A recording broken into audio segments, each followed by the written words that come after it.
que viene yo. Y bueno, primero les vamos a ir mostrando como el índice para que ustedes vayan viendo qué cosas tienen que ver con el ciclo celular.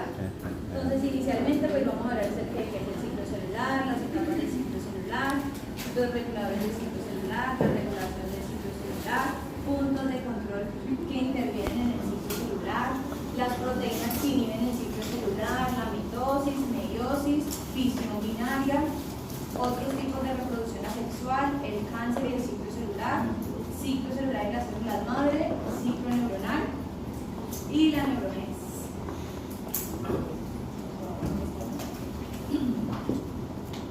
Bueno, entonces inicialmente vamos a hablar acerca de qué es el ciclo celular. Entonces, al igual que por ejemplo para la formación de un ser humano, pues empieza con una primera célula que es el cigoto, y pues esta para formar el ser humano tiene que dividirse y formar tejidos, formar órganos, y a su vez pues obviamente sistemas, órganos, y luego pues se puede formar el cuerpo, pues, y a su vez pues, se tiene que seguir dividiendo para el crecimiento de cuando nace por el crecimiento y se forme pues en adulto. Entonces, al igual que esto, cada célula tiene como su proceso de división personal, ¿sí? En ellas hay un proceso que se llama interfase, que es como la fase de desarrollo, y la división, que es la fase M, ¿sí? Tienen cariocinesis, que es la división del núcleo, y citocinesis, que es la división del citoplasma. Entonces, ¿qué es este proceso? Lo que hace es que asegura como el desarrollo y la división de estas células, y da como finalidad de una mamá dos células hijas. Ahora la pregunta es, ¿el ciclo celular lo hacen todas las células? Pues la respuesta es que no. Tenemos tres tipos de células, que son las células lábiles, células estables y las células permanentes. En el caso de las células lábiles, son células que se dividen y que se mueren continuamente, como por ejemplo las células epiteliales, como las de la epidermis, ¿sí? Ellas se hacen o crecen a partir de células madres, ¿ya? Y en el caso de las células estables, pues son células que suelen estar como en la etapa G0, que es una etapa que yo les voy a hablar más adelante, y como ejemplo tenemos el hígado. Entonces resulta que este tipo de células están en una etapa de especialización que se llama G0, y ellas de por sí, o sea, ellas no van a salir de esa etapa, porque es una etapa de especialización, pero sí pueden llegar a salir frente a ciertas circunstancias, como por ejemplo en una hepatectomía parcial, que es donde se hace como la extracción de todo el hígado. Entonces, con el fin de regenerar, ellas salen de esa etapa G0 y vuelven a entrar en la etapa G1, ¿ya? Y para poder hacer el ciclo celular completo. Y tenemos las células que son las células permanentes, que ellas no se van a regresar al ciclo a la etapa G1 por nada, porque ellas tienen como una especialización, algo especial. Ellas tienen una función vital, como en el caso de las neuronas. Entonces vemos que obviamente la célula, según el lugar en donde se encuentre y frente a ciertas situaciones, pues ella va a decidir si se va a dividir, va a decidir si se va a dedicar como a una función vital o si va a seguir pues su ciclo normal. Mira, disculpa, es que tú dijiste que hay unas células que no realizan el ciclo celular. ¿Cuáles son esas? Pues ahorita les vamos a ir hablando poco a poco. Las que nombraste ahora son todas las que no realizan. No, sí, estas sí. Las células, por ejemplo, las células estables sí pueden entrar al ciclo celular. O sea, todas las células en general sí pueden hacer su ciclo celular, con excepción de las que tienen una función especializada, que son las que se encuentran en la etapa G6. ¿Listo?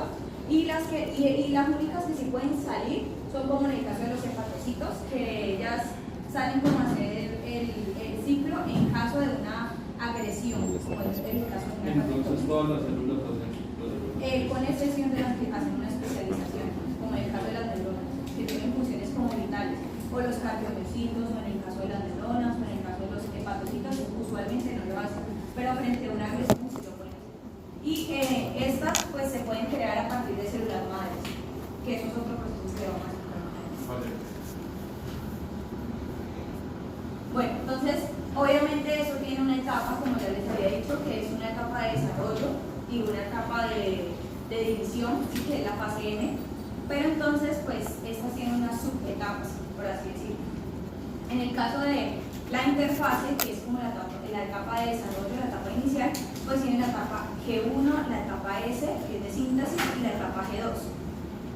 Y en la fase M tenemos lo que es la cariocinesis y la citocinesis. En el caso de la cariocinesis hay unas subfases adicionales, que es la profase, prometafase o fase tardía, anafase y terofase. ¿Listo? Juliana les va a hablar de esto más adelante. Y en el caso de la citocinesis puede ser de dos tipos, puede ser centrífuga como en el caso de la división de las plantas, o puede ser centrípeta como en el caso de las eucariotas o de los células animales. Entonces pues yo les voy a ir hablando poquito a poco de cada una de las fases de la interfase. ¿Listo? Entonces siempre iniciamos con una primera célula para dar como resultado dos células hijas. Esta interfase se compone de lo que es la fase G1, fase S y la fase G2. Entonces la fase G1 es un periodo prereplicativo. En la fase S lo que se va a hacer es la síntesis del ADN, o sea, la replicación del DNA. Y la etapa G0 es una etapa de especialización, o sea, como que la célula entró a G1, se desarrolló y se fue a G0 para hacer su respectiva especialización, y ellas ahí tienen sus procesos naturales, su metabolismo, de macromoléculas, de degradación y bueno, así, o sea, hacen todo su proceso, pero ellas no van a entrar al ciclo a no ser ciertas células que tienen o sea, que han tenido una agresión y que pues necesitan recuperarse o regenerarse. Y tenemos la etapa G2, que es la preparación de la mitosis. Entonces les voy a ir hablando un poquito más profundo de cada una de ellas. Entonces, en la etapa G1, ¿qué podemos ver? Que obviamente va a haber una producción de ARNM, por ende pues va a haber síntesis de proteínas, y esto va a ayudar en el crecimiento de la célula. También se van a duplicar ciertos organelos porque pues obviamente van a haber dos células, entonces pues todo tiene que duplicarse, tiene que haber dos de cada cosa para poder que nos haya dos células. También va a haber una acumulación de ATP, pues se va a necesitar muchísimo en etapas posteriores. Van a haber síntesis de ciertas enzimas, proteínas, pues que van a ayudar en la duplicación del ADN en la fase S, que es la fase de síntesis. Y aquí especialmente hay unos puntos de control que van a verificar que el ADN esté correcto para que se pueda duplicar y no se vaya a pasar esto a las células hijas, pero eso lo vamos a explicar más adelante. La etapa G0, como les decía, es una etapa de especialización. En este caso tenemos dos ejemplos, que es las neuronas y los hepatocitos. Como ya les dije, los hepatocitos frente a una agresión pueden volver a entrar a su ciclo con el fin de regenerar ese tejido que se ha extraído, pues que se ha dañado. Y en el caso de las neuronas, evidentemente no, porque ellas tienen una función muy vital y especializada, entonces ellas no van a hacer ese proceso, pero sí puede haber una neurogénesis, sí lo hay, y eso también le vamos a hablar más adelante. La neurogénesis es un proceso donde se crean nuevas neuronas. ¿Listo? Entonces puede ser una etapa de especialización. Y hay una condición, por así decirlo, o un proceso fisiológico que se lleva a cabo que se llama senescencia. Es donde se envía la célula con el fin de que ésta se deteriore y se envejezca debido a que ha habido un daño en el ADN. Entonces, si por ejemplo una proteína verifica que hay un daño, entonces la envía a la senescencia y esa célula se va a envejecer y nunca va a regresar al ciclo, porque la finalidad es que nunca las células hijas se contagien o pues lleven este ADN malo, ¿no? O sea, que no se reproduzca. Y en la etapa S, pues es la etapa de síntesis o de duplicación del ADN, que es donde se crea una copia exacta del ADN y de ciertos otros organelos que van a tener una incidencia más adelante. ¿Y cómo se da esto? Pues no sé si ustedes recuerdan en la exposición de la replicación, más o menos, pues ahorita les muestro el videito, es que obviamente nosotros tenemos la doble hélice y esta, pues con la ayuda de una helicasa se va a dividir, ¿sí? Pues se va a separar, luego llega una primasa, le agrega en la cadena de 5'3', le agrega como un primer, y luego lo que es la polimerasa 3 rellena con nucleótidos y bueno, esa se halla ahí. En el caso de la otra cadena, que es una cadena discontinua, lo que va a pasar es que esa primasa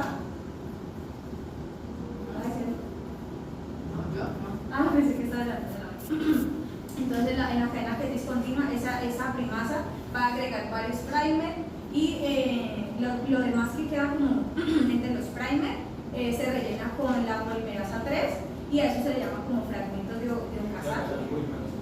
Okazaki, y luego esos primers se retiran porque la desonucleasa los retira y la polimerasa 1 rellena todos esos demás. Bueno, luego llega la ligasa, la liga y que bueno, la liga, y ya lo que es la topoisomerasa pues vuelve y los enrolla, y ese proceso es el que ve en este video. Pues de manera muy simple, pero pues eso ya lo vieron en la explicación, simplemente era como para recordar. Así, se desarma y se forman las dobles, dos dobles serias. Entonces tendríamos 4 copias, 2 de mamá, 2 de papá.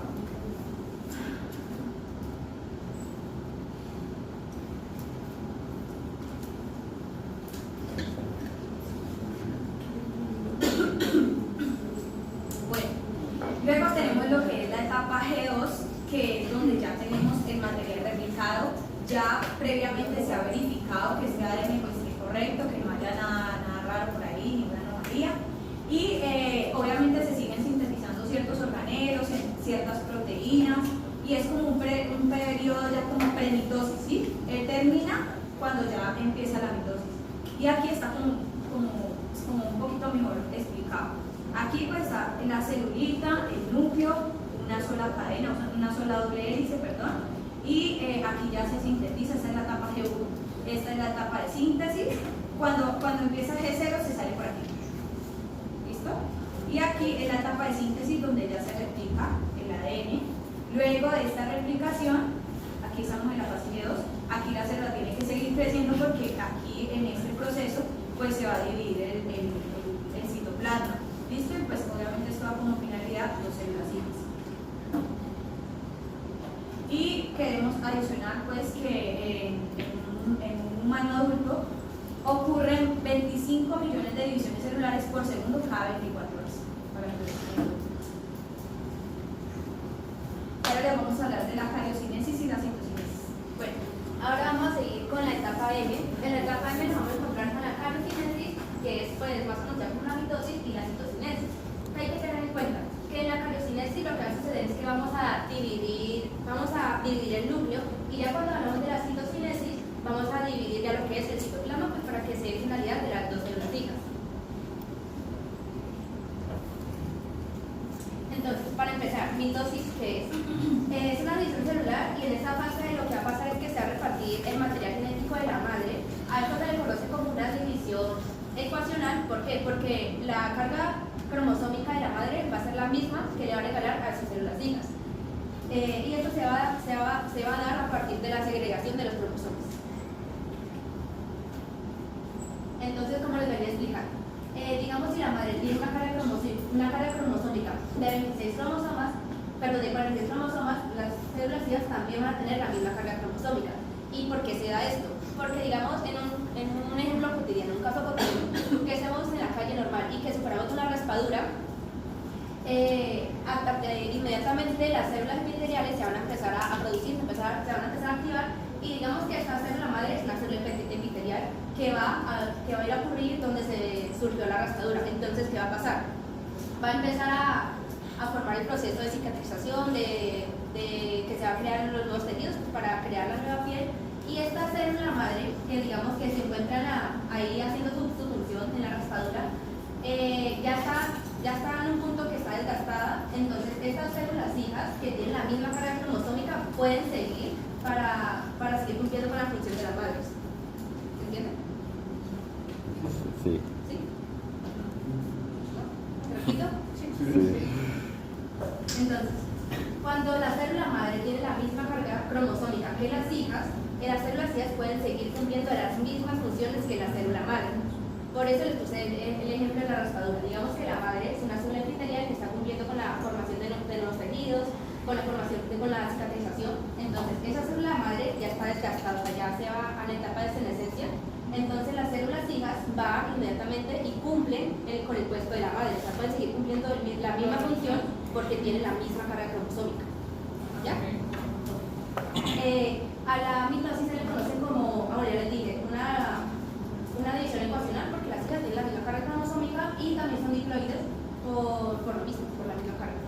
Se llaman ecuaciones hidrológicas. Ya.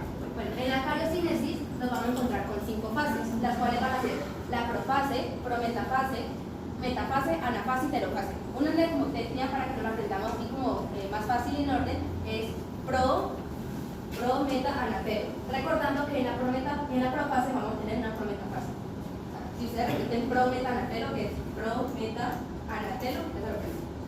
Recordando que en la profase vamos a tener una prometafase, no se nos olvida.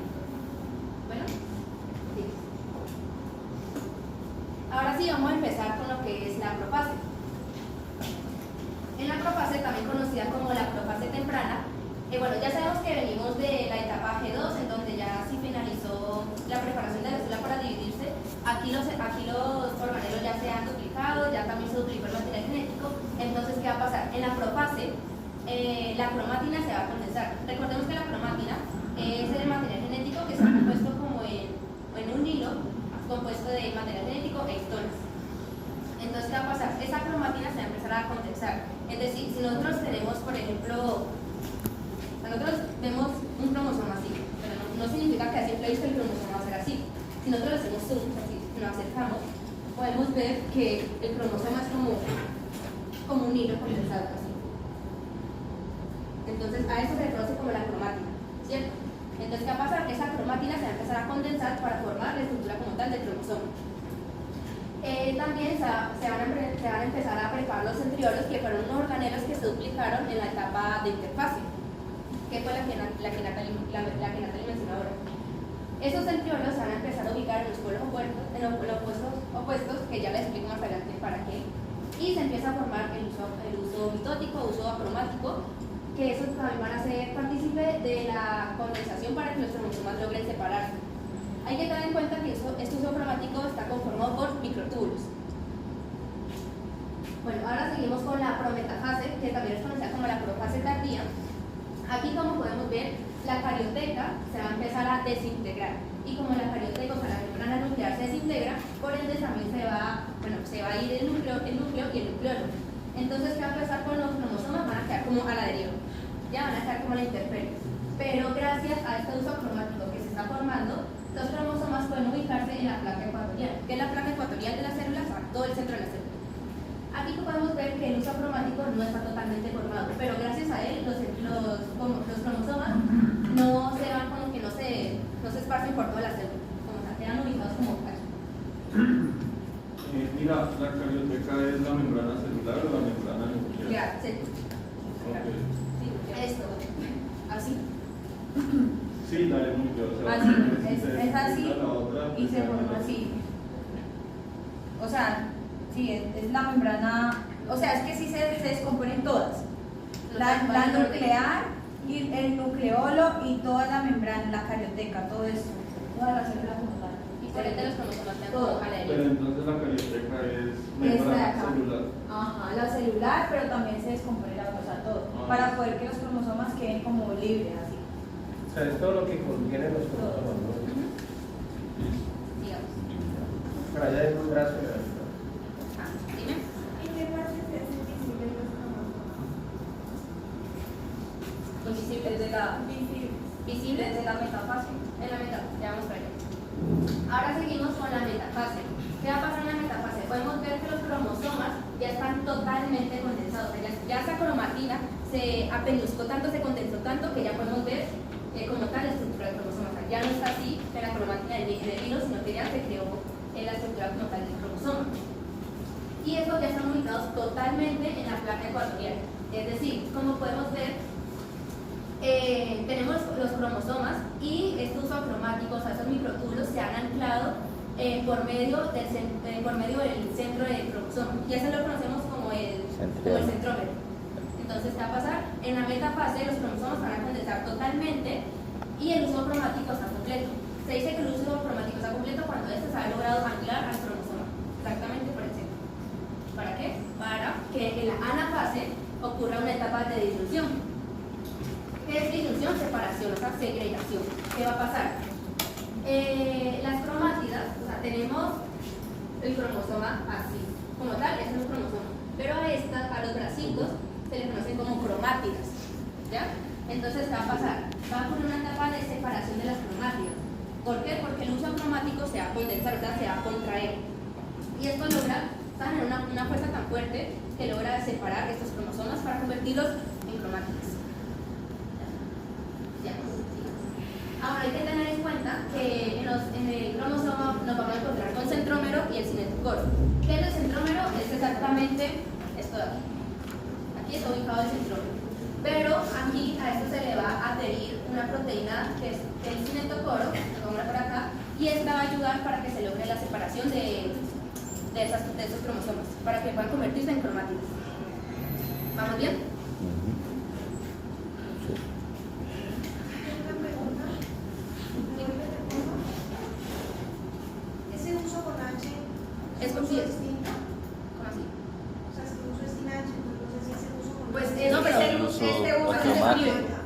Cromático, se llama cosas. uso mitótico. No, Cuando los se escribe con microtubulos H. se forman así se llama uso mitótico. Pero no es de uso de usar, sino de eso. Así se Nombre llama. propio. Otra pregunta. Pero muy buena pregunta porque hubieran quedado ahorita. O sea, el uso es... No lo escribí mal, así es. No, así se llama. Por eso se hace el proceso. Dime. Así se llama cuando ya está formado. La estructura. Uso. Uso, mitad y demás. Creo que esto no. ¿Lo de aquí? Entonces- el número y la Tenemos el cromosoma así, ¿cierto? ¿Me puedes ver? Así, así. Entonces aquí en el centro va a estar ubicado el centrómero. El centrómero es lo que mantiene unidos a dos cromátidas. O sea, esa es una cromátida y esa otra cromátida. Las cromátidas son los bracitos de los cromosomas. Así. Esta mitad para arriba, esta mitad para abajo, esto ya conforma una cromátida. Y esto otra cromátida. Entonces, ¿qué va a pasar? Al centrosoma se le va a adherir, pongámosle por aquí, una proteína que es llamada el cinetocoro, que va a ser la encargada de ayudar en el proceso de la segregación de sus cromosomas, Separar. de separarlos. ¿Ya? La disyunción. Bueno, Mediante estos palitos que ustedes ven aquí. ese es el cinetocoro, es como que se le adhiere. Sigamos. Ahora, por último, vamos a ocurrir con la telofase. Recordemos, bueno, en la telofase es todo lo contrario a lo que pasó en la profase. ¿Por qué? Habíamos dicho que en la profase la cromatina se condensaba. O sea, que de esto pasaba a esto. Entonces, ¿qué va a pasar? En la telofase va a ocurrir todo lo contrario, se va a descondensar. ¿Por qué? Porque aquí es donde empiezan a surgir, ya se empiezan a preparar para las dos células para que más adelante en la citocinesis, que ya les vamos a explicar, se puedan dividir correctamente.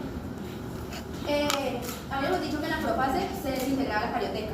Aquí en la telofase se vuelve a reintegrar la carioteca, por ende pues vuelven a ver la creación de nuevas organelas, vuelve el núcleo, el nucleolo, y pues bueno, todo eso gracias al retículo endoplasmático. ¿Bien? Pero, ¿cuál retículo? Hay dos. Es el rugoso. Retículo endoplasmático. Ok. Sigamos. Aquí nos encontramos esta imagen, nos pareció muy curiosa, así que la pusimos. Aquí podemos ver una célula ecuatorial de una rata canguro cuando está haciendo el proceso de la división. Como podemos ver, estos hilos que están aquí es el uso acromático y pueden ver que se está contrayendo para separar los cromosomas. ¿Sí logran entender la imagen? Sí. ¿Sí? O sea, normalmente no es que ellos lo florezcan así. Hay una técnica que le permite a uno permeabilizar la membrana celular, enviar un anticuerpo contra microtúbulos con un cloróforo.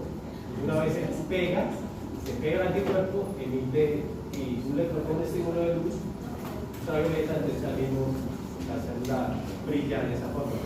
Pues son técnicas que nosotros hacemos en el laboratorio para poder ver eso. Entonces, como pueden ver, Pero no se tiene la imagen, es que eso florece solo, por eso no florece así. Hay que hacer una técnica para que pueda ver. ¿Ya? Y cuando yo hablo de permeabilizar, quiere decir que no todas las células dejan pasar los anticuerpos, o sea, no pueden atravesar la membrana. Que la técnica permeabiliza la membrana para que pueda ingresar y pegarse, o sea, digamos que en este caso sería su antígeno, un microtúbulo, y se da una reacción anticuerpo con un cloróforo. Profe, esto es parecido como al de la proteína que utilizan en la Sí. leishmania. Sí, esa que se mencionó. Pero ahí es diferente porque una cosa es cuando yo hablo la expresión de una proteína, como el caso de la GFP, bajo la maquinaria transcripcional y puedo ver la fluorescencia. De la medusa. Es diferente porque la misma célula está generando la fluorescencia estando ella viva. ¿Ya? Es el tema ahí es que ella está viva. Aquí no necesito ni que esté viva la célula, ¿cierto? O puedo colocar la célula, hacer una técnica de permeabilización y mandar anticuerpos contra microtúbulos específicamente. Y los puedo incluso colorear. Yo puedo colocar los cromosomas rojos y los túbulos azules, si yo quiero. ¿Por qué? Porque mando un anticuerpo directamente a dónde. Si fuera el DNA, lo mandaría contra las histonas que están, esos cromosomas están empaquetados en histonas, ¿se acuerdan? Pues yo mando un anticuerpo contra histonas, lo coloreo rojo y el resto de entonces se ve todo rojo y azul y se puede seguir qué es lo que está pasando en una célula, que son técnicas que anteriormente no se pueden ver. ¿Cómo se llama la microscopía que hace esto? Microscopía confocal se llama. Puede ser microscopía de fluorescencia o microscopía confocal.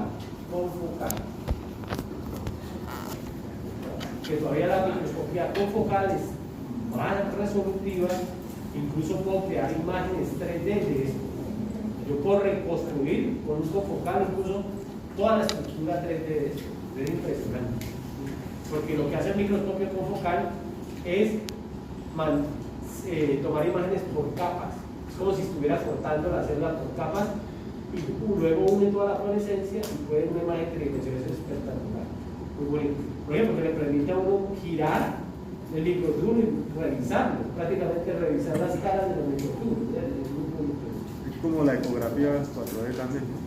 Sí, pero esto es más grande porque básicamente él utiliza la fluorescencia, los campos de fluorescencia para hacer cortes, digamos, en una imagen, ¿ya?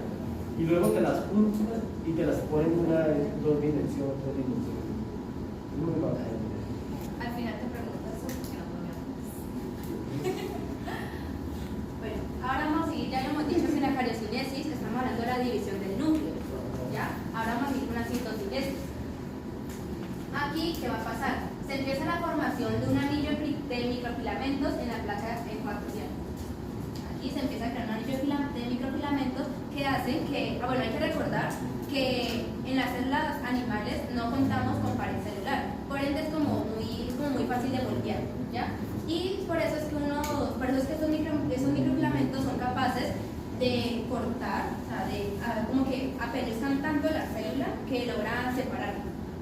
Bueno, eso lo hacen de manera centrípeta, es decir, que lo hacen de afuera hacia adentro. Hay que tener en cuenta que sucede en las células animales, que no cuentan con pared celular. A diferencia de las células vegetales, estas sí presentan pared celular y es muy sólida, es muy fuerte y por ende pues como que no es fácil de moldear a diferencia de la célula animal. Entonces, ¿qué va a pasar? En la mitosis de la célula vegetal, cuando hablamos de la citocinesis, no vamos a tener un estrangulamiento celular que es como apretar tanto la célula que logra separarse. Lo que va a pasar es que se va a hacer de manera centrífuga. ¿Qué es centrífuga? Que se va a formar desde adentro hacia afuera. Y esto lo va a hacer con la formación de unos plasmoblastos, que son estos de aquí. Son como estos de aquí, se empiezan a crear como bolsitas, que más adelante esas bolsitas se van a convertir en plasmodesmos, o sea, van a ser como, o sea, se empiezan a crear como bolsitas hasta con el objetivo de formar como que una pared para que esta célula con esta logre separarse. Y esta pared de aquí queda con unos huequitos, los cuales van a ser llamados los plasmodesmos, para que las células puedan comunicarse, porque el ciclo celular es muy importante que una célula se pueda comunicar con otra.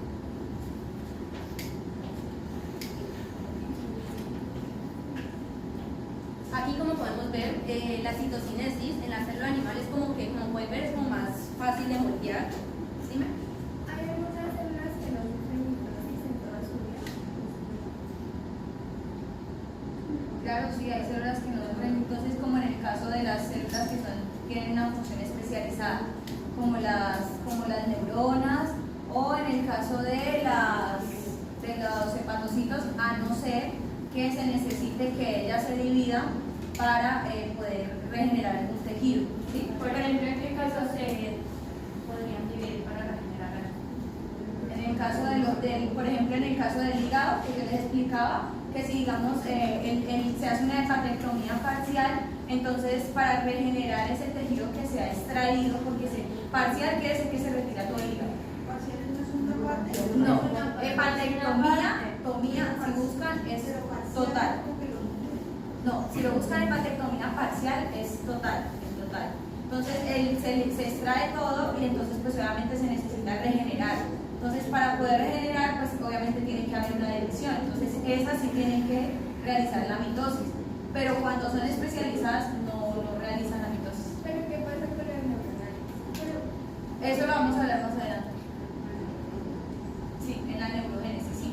Dime. Pero sea porque no son mitosis, en qué caso no tendrán mitosis.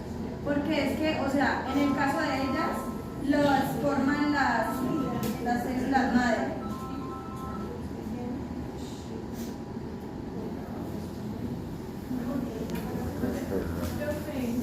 En el caso de las neuronas, o sea, ellas se crean a partir de células madre, ¿sí? O sea, ellas, se crea todo su proceso embrionario y todo, y ellas se van formando, y digamos que se pueden formar a partir de células madre, pero ellas no van a realizar una división. Las que están y fin. ¿Listo? Ellas no van a realizar mitosis.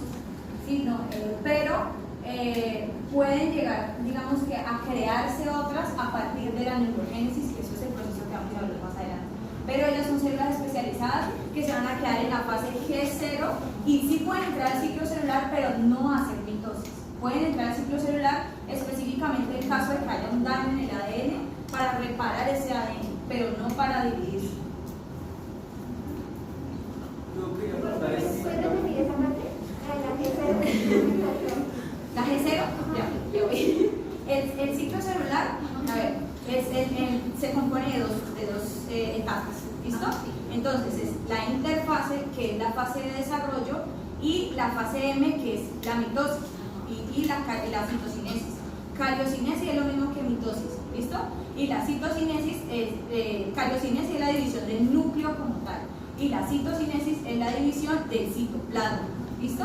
Entonces, en la interfase hay unas subetapas, que son la etapa G0, etapa de síntesis, y etapa de G2, ¿listo? En la etapa G1, como les había explicado, en la etapa G1, entonces va creciendo, o sea, la célula va creciendo, se duplican ciertos centriorbes, ciertos organelos que se van a necesitar porque obviamente van a haber dos células. Entonces hay que duplicarlas para que haya de dos, o sea, para que cada uno. ¿Listo? Y porque hay otras que van a tener una incidencia más adelante, ciertas proteínas, ciertas enzimas, bueno, en general. ¿Listo? Es una etapa prereplicativa, la G1. Pero entonces, ¿qué va a pasar? Hay unas células que son las especializadas que van a salir de allí y se van a ir a su función especializada, como a formarse de manera especializada en la etapa G0, que es una etapa de especialización, como lo es los hepatocitos, cardiocitos, las neuronas. Pero entonces, en el caso de los hepatocitos, por ejemplo, frente a un daño, una agresión, ellas se pueden regenerar, entran al ciclo celular y se pueden dividir porque hay una hepatectomía parcial, entonces bueno, el hígado se dañó, entonces hay que regenerarlo. Entonces ellas mismas hacen su proceso, y todo ese cuento. ¿Viste? Sí, tú dices que parcial es como que entonces, ¿de dónde va a partir? Porque es que, o sea, es que es hepatectomía, es diferente. Lo que tú estás diciendo es diferente. Busca y verás en Google. Pero no, sí, te entiendo, pero si yo retiro todo el hígado, ¿de dónde voy a regenerar? Ya no hay células. O sea, pues ese proceso ya es interno, ahí sí ya me queda complicado. Bueno, lo que yo he escuchado es que seccionan de una parte y el cuerpo. Puede ser incluso a partir de células madres, ¿no? También. O sea, es que lo que pasa no es que lo primero, porque es como por ejemplo, no entiendo por qué es parcial y se retira todo. pero no lo quitan todo, tienen que dejar una fracción o una porción para que se Parciales todos, Tienes que dejar una parte. porque eso le pasa a mi papá, o sea, mi papá se regenera de Parcial sería, no y sé, para tener la opción de regenerar, pues tiene que morder a tener un pedacito, si no, no va a haber, o sea, no es que lo quiten todo. Lo que yo he visto es que la hepatotomía es cambiar un órgano por otro, ¿no? Ejemplo, pienso que hay un daño, digamos, una cirrosis hepática, entonces van a hacer un trasplante, digamos, de hígado, entonces buscan un donante, hacen pues todas las pruebas y lo cambian. Pero lo otro es que de pronto hay, digamos, una agresión, herida, digamos, de arma blanca, bueno, hay un sangrado, todo lo demás. Se necrosa, digamos, pues, esa parte, entonces ellos lo que hay es la hepatectomía, digamos, parcial, y él mismo ya después empieza a regenerarse de sus propias células. Lo otro es las células, digamos así, madre, porque tú dices, es así, van a generar unas nuevas funciones para unos nuevos órganos, como por ejemplo las neuronas. Ok. En las investigaciones que nosotros hicimos, una hepatectomía parcial es extraer todo el hígado, ¿listo? Pero entonces, ¿cómo se podría regenerar? Que es una de las cosas que podríamos decir que puede llegar a pasar. La creación de nuevas células a partir de células madres, ¿listo?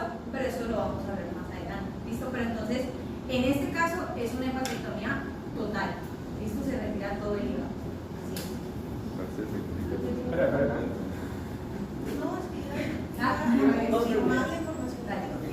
La primera que se puede recuperar por completo. La piel. Pero en la piel que se recuperan por completo. O sea, que hacen un trasplante de medio hígado a un paciente y se puede formar por completo. Y lo que pasa es que, es decir, yo puedo tener una parte del hígado, lo que tú decías, que una parte, porque hubo un trauma, normalmente un trauma que daños mecánicos sobre el hígado, ¿cierto? Porque ya cuando hay daños tóxicos que implican todo el hígado, o cirrosis hepática, o hepatomas muy severos, pues hay otro cuento ya. Es claro que para yo poder tener esa regeneración debo partir del hígado, de hígado que esté suficientemente en un porcentaje que permita la vida, ¿no? Porque, claro, yo no puedo quitar, digamos, totalmente un hígado y colocar una célula madre y esperar que aparezca el hígado, porque entonces es que nace el metabolismo hepático, ¿ya? O sea, no se va a poder, ¿ya? Eso no quiere decir que yo no pueda coger una célula madre y generar un hígado, porque eso sí se puede hacer. O sea, yo sí puedo construir un hígado, ¿vale? Pero, digamos, ya una cosa es lo que biológicamente y otra cosa es prácticamente, digamos, en la práctica yo no puedo poner triste de hígado, porque ¿cómo va a hacer el metabolismo? O sea, entonces depende. Y en el caso de que yo quitara totalmente el hígado, coloque un trasplante de hígado, no quiere decir que no hay regeneración, porque para poder pegar ese hígado se tienen que activar procesos de vascularización, ¿cierto? Entonces, ahí hay regeneración y formación de nuevos vasos sanguíneos. ¿Qué otros? Los vasos sanguíneos. Los vasos sanguíneos se regeneran o se crean nuevos prácticamente. De hecho, por medio de procesos angiogénicos. Y los procesos angiogénicos dependen de las señales, de los estímulos que hay alrededor de las células donde se hizo, por ejemplo, el trasplante. ¿Para qué? Para poder que si no se revasculariza eso, pues se pierde el órgano.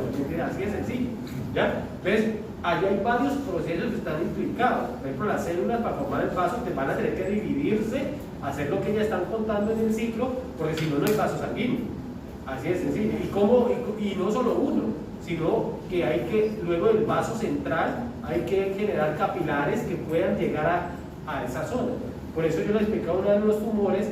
Incluso en el tumor hay unas condiciones en que una misma masa tumoral tiene hacia el centro un comportamiento diferente hacia el exterior por simplemente mecanismos hipóxicos, o sea, no le llega suficiente oxígeno y activa mecanismos para sobrevivir a bajas presiones de oxígeno. ¿Ya? Entonces, por eso es que yo les digo, o sea, esto es importantísimo. Mira, esta clase es tan importante que ustedes la van a estar repitiendo por acá. Y se olvidan en biología y muchos pierden en biología porque no se acuerdan de esta vaina. ¿Ya? ¿Cómo es que se regeneraron todo eso? Pregúntenle a los que van más arriba para que vean. Entonces, es muy importante tener en cuenta que miren, dónde es que me están aplicando los procesos a mí. ¿Ya? No es conjunto, depende de la situación, depende si es un órgano trasplantado, depende si es que yo estoy haciendo in vitro la regeneración tisular a partir de células madre, que ya sería otro cuento, o si es una regeneración propia del órgano por un daño que hubo ahí, pero con una porción de hígado que permita la vida. Si no, no se puede, sencillamente no se va a poder, ¿ya? Entonces hay que ponerlo en los contextos que digamos que se necesitan. Profe, yo les quiero aclarar que nadie les está preguntando para corcharlas ni nada de eso, sino porque el profe ha dejado y ha hecho énfasis en que este tema es súper importante. Entonces, la verdad me parece una falta de respeto que nuestros compañeros suban estados diciendo que somos repailas porque queremos cargarle la exposición a ellas. O sea, en ningún momento nadie quiere cargarle las exposiciones a ellas. Preguntamos, pues, porque todos queremos aprender y todos queremos saber. O sea, eso está claro. O sea, es decir, de hecho, en el primer día de clase le dije, yo necesito es que participen. O sea, de hecho lo están haciendo y me parece muy bien y las respuestas de ellas son muy acertadas. O sea, y yo por eso yo me quedo callado mientras usted, ¿por qué? Porque es que yo necesito es que ocurra eso. Yo no digo nada hasta lo último, ¿por qué? Porque necesito es esto, la interacción de ustedes que comparten conocimiento y dudas, porque la única forma de crear conocimiento es a partir de las dudas. Ojalá se preguntaran más y entre todos, y ojalá se hagan más discusiones, porque es que cuando eso ocurre en una clase, el conocimiento aumenta. No es que yo le tenga que preguntar por charlar, porque si las cosas para eso estoy yo. Si ella me dice, profe, no sé, estoy yo, ¿cierto? Pero así lo han hecho muy bien. Ante lo contrario, les digo, ante lo contrario, hay que crear espacios de discusión para que realmente el conocimiento quede. Y la verdad es esa, entre más discusión se haga en un salón, mejor. Es todo lo contrario, entre más callados estén en una posición, pues es como cuando uno sale a exponer en una conferencia y uno sale a una conferencia y todo el mundo le pregunta y uno dice, qué bueno. ¿Por qué? Porque uno dice, ahí todo el mundo está interesado en mi tema. Cuando todo el mundo se queda callado, y uno, qué pereza, pues nadie le interesó lo que dije. ¿Sí me entiendes? Lo que pasa es que en un salón funciona al revés. Todo el mundo cree que si me quedo callado para que usted no me pregunte luego a mí, no, pero eso no es así. Es todo lo contrario. Todo lo contrario. Y por ejemplo aprendemos de la experiencia de varios, o sea, algunos tienen experiencia que ya trabajan en sitio. Mira, yo he visto eso es lo que interesa, muchachos, eso es lo que interesa. Muy bien, yo creo que vamos muy bien. Ahí nadie está haciendo nada contra nadie. Y respecto a eso, pregunten todo lo que quieran. Sí. Es una investigación bastante extensa Sí. y tenemos la capacidad de responder. Y me consta que sí, porque me han consultado, hemos discutido sobre esta exposición bastante, o sea que por eso creo que hay que aprovecharla. Tú tenías una pregunta hace rato. Tengo dos preguntas específicamente. Quiero preguntarte, la división celular específica en glóbulos rojos no tiene carencia de núcleo, ¿no? Entonces, ¿cómo funciona la cariogénesis? O sea, yo supongo que no se va a presentar cariogénesis por carencia de núcleo y además de que tiene que haber unas pautas diferentes en la interfase para que se haga una división. Entonces, ¿cómo sucede? ¿Los glóbulos rojos? Sí, no tiene núcleo. Los glóbulos rojos se hacen a partir de células madres, ¿cierto? Esos son los que están por células especializadas. Hay una parte anterior, ¿no? Los glóbulos rojos tienen núcleo hasta cierta parte. Se llaman retículos. Sí, pero yo tengo una pregunta específicamente cuando ya son glóbulos rojos, yo leía que ya se dividían siendo glóbulos rojos, no. Sí. Pero entonces, ¿cómo lo van a hacer si no tienen núcleo la cariogénesis? No, o sea, ahí no hay cariogénesis, o sea, si no hay núcleo, No hay no hay cariogénesis. Pero entonces, ¿hay pautas diferentes en interfase? Sí, pero es que ellos ahí, es decir, ya los glóbulos rojos formados ya no se dividen en sí. Ellos ya no entran en división, entran en muerte. Hasta que mueran. Hasta que mueran, porque de hecho ellos, la vida, miren la idea, ¿cuánto dura un glóbulo rojo? 120 días. 120 días en el torrente sanguíneo, ¿cierto? Es lo máximo que puede durar es dando vueltas por ahí. Pero ya ahí no hay un proceso de división. Ya no hay un proceso de división. Como tal, como estamos viendo, no. ¿Por qué? Porque no se puede cumplir fase G1, S y G2 cuando no hay ADN. O sea, vos no puedes hacer G1, G2 si no hay ADN. No se puede. No se puede. Y por lo tanto, si no hago G1, S y G2, tampoco puede entrar mitosis. No puede. Entonces no hay, digamos que en sí, yo no puedo crear glóbulo rojo a partir de un glóbulo rojo como tal. Pero a través de la médula ósea sí. Yo sí puedo activar la eritropoyetina para que estimule la médula ósea e induzca eritropoyesis a partir de eritropoyetina. Y hago y hago que aumente la producción de glóbulos rojos por muchas razones. La primera razón, porque está detectando una anemia. Una anemia que en ese caso depende de la anemia. ¿Ya? Y en este caso la mayoría de esas activaciones son anemias, lo que llamamos nosotros anemias normocíticas normocrómicas, ¿ya? Que son anemias por hemorragia, ¿ya? Entonces depende, pero ya es otra condición ahí. ¿Y la otra pregunta? Mi otra pregunta era, en la fase G1 se duplicaban las organelas, ¿no? Pero obviamente todo eso es proceso únicamente celular. Yo quería preguntar específicamente si hay alguna interacción entre las células de mitocondria para que me explique, diga ella, porque también se tiene que vivir con su proceso independiente. ¿Hay alguna interacción normal o no interacción? No te escuché lo último, ¿qué? Pero es que pues, ahí se van a duplicar las organelas, ¿no? Se van a duplicar las organelas, sino que, pues, obviamente todo ese proceso pues, es independiente de la célula. Si no te quería preguntar que como la mitocondria, como técnicamente es independiente de la célula, ¿va a haber algún indicativo para que esta también se divida o no van a interactuar? Se hacen en las mismas fases, o sea, para eso están esas fases, o sea, en la G1 y en la G2. O sea, se duplican. ¿es un buen indicativo para que ellas se dividen? Porque ahí es donde se empiezan a duplicar todas las organelas. Sí, porque al final, acuérdense que la eucariota no tiene una mitocondria. Los protozoos sí, pero las células de nosotros no. O sea, que ella tiene que copiar mitocondrias para cuando se separen, quedar con la misma carga, cantidad, para generar energía suficiente para mantener la célula viva. Por eso ¿se acuerdan que yo les dije que había una acumulación de ATP? Para poder que se utilice en etapas posteriores. O sea, ahí se duplica todo. Sí. ¿Listo? O sea, bioenergéticamente queda cargada para poder responder. Para que queden exactamente iguales, para que sea ecuacional, tenga las mismas cargas en todo. Sí. ¿Cuál era la diferencia entre cromatinas y cromatidas? A ver, cromátidas, mira, tenemos cromosomas, ¿cierto? Cromátina, la cromátina es esto mismo, sino que es el cromosoma, no que si nosotros le hacemos zoom a ese cromosoma, nos lo acercamos, el contenido vamos a encontrar que vamos a tener es un hilo como tal. Y este hilo está conformado por ADN, histonas, ¿ya? Esto es lo mismo. Y la cromátida como tal son los bracitos del cromosoma. ¿Ya? El cromosoma como tal, la cromatida. El cromosoma son las dos cromátidas juntas a través de su progresión. Y esto condensada. Claro, esta es la forma descondensada cuando está enrollada y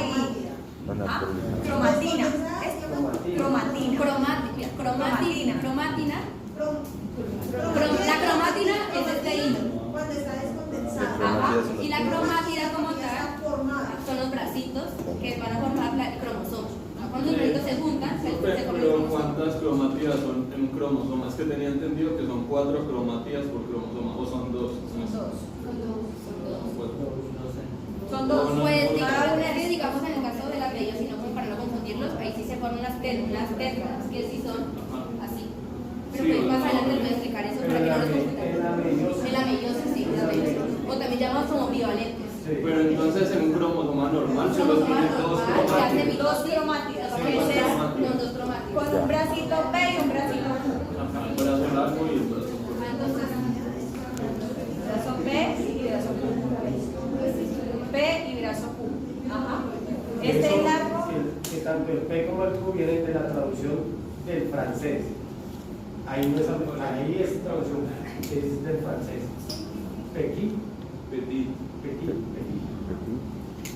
Ya sabes. Lo estás haciendo excelente. Sigamos. Ya hablamos de la telofase, ya hablamos de acá, quedamos en esta. Todavía no. ¿Ya entendimos esta imagen de acá? ¿Sí? Entonces ya podemos seguir por el siguiente. ¿Puedes explicar otra vez la vegetal ahí? Ok, ¿te vuelves? Aquí ya hemos dicho, aquí se crean unos microfilamentos que van a ayudar para que esas células se logren separar. Pero en el caso de la citocinesis de la célula vegetal, se van a crear pequeñas vacuolas que hay que recordar que son como saquitos, y estos se van a ubicar en la placa ecuatorial de la célula. Bueno, y ustedes los gracias.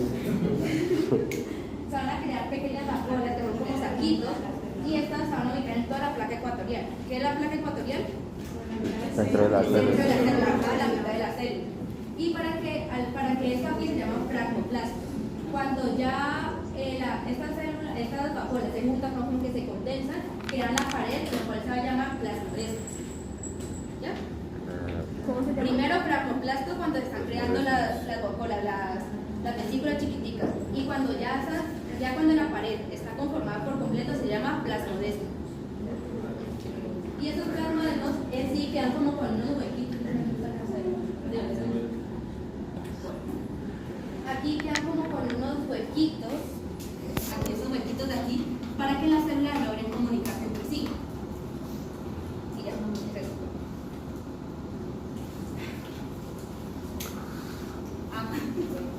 Hay que tener en cuenta que en las células animales va a ocurrir un pus astral. ¿Qué quiere decir? Hay que recordar que en las células vegetales no vamos a tener un uso cromático. ¿Por qué? Porque no vamos a tener unos centriolos. Entonces, ¿qué va a pasar? Se van a crear como unos microtúbulos que van a ser llamados unos casquetes polares, y estos van a cumplir la misma función del uso cromático. ¿Cuál es su función? Anclarse por medio del centrómero al cromosoma. ¿Ya? En el caso de las células vegetales, hay un centriolo que suelta sus cordoncitos, que son el uso cromático, y logran anclarse al cromosoma. Y eso se le conoce como pus astral. Y en el caso de las células vegetales, no hay centriolos, no hay uso cromático, pero pues la célula vegetal se la ingenió y creó unos casquetes polares que van a cumplir la misma función del uso cromático. ¿Ya? Se llama pus Y eso se anastral. conoce como pus anastral. Célula vegetal anastral. Y esos nombres por lo que tienen que ver como con el sol, ¿sí? Se parece como un solecito, entonces por eso se le llama como astral, y el otro como no tiene, entonces se le llama anastral. Pero eso solo ocurre en vegetales. Esta ocurre en vegetales porque carece de centriolos, por ende pues no vamos a tener uso cromático. En el caso de las procariotas es muy parecido, porque ellos no tienen centriolos tampoco. Entonces eso lo vamos a explicar en la fisión binaria, que es el método que ellas utilizan para dividirse. Ellas no hacen mitosis, sino fisión binaria. Ahí no hay cromosomas como tal.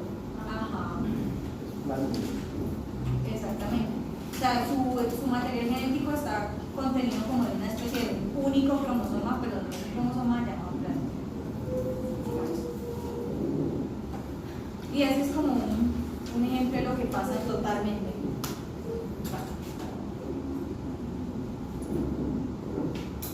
Aquí en la fase M podemos ver que esas cromátidas se separan y es donde se van a crear las dos células hijas. Y luego se separa el citoplasma. ¿Bien entendido? Igual es un tema bastante complejo y sí hay que enfocarse un poquito más. Y bueno, sí, hay ciertos reguladores del ciclo celular y pues una regulación obviamente que esto conlleva. Inicialmente pues hablamos de unas ciclinas que son como los más centrales del ciclo celular. Son un grupo de proteínas que, como su nombre lo indica, pues van a tener una función en cada una de las etapas del ciclo celular. Y tenemos la incidencia también de la CDK, que son unas quinasas que siempre van a depender de las ciclinas. Estas quinasas lo que hacen, pues como todas las quinasas, es fosforilar el glucosfosfato, es decir, moverlos, quitárselos a, por ejemplo, un ATP y ponérselo a una proteína para activar estas proteínas o para inactivarlos.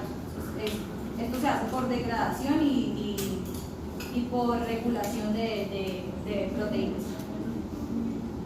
Ahora aquí vemos como un ciclo de expresión de la ciclina. Entonces, ellas van a tener una concentración o van a tener un nivel más alto según la etapa en la que ellas, la fase en la que ellas estén. Entonces, por ejemplo, la ciclina G1S, ella se va a mantener como en reposo, neutral, por así decirlo, hasta que ya se necesite en su etapa. Entonces ella se eleva.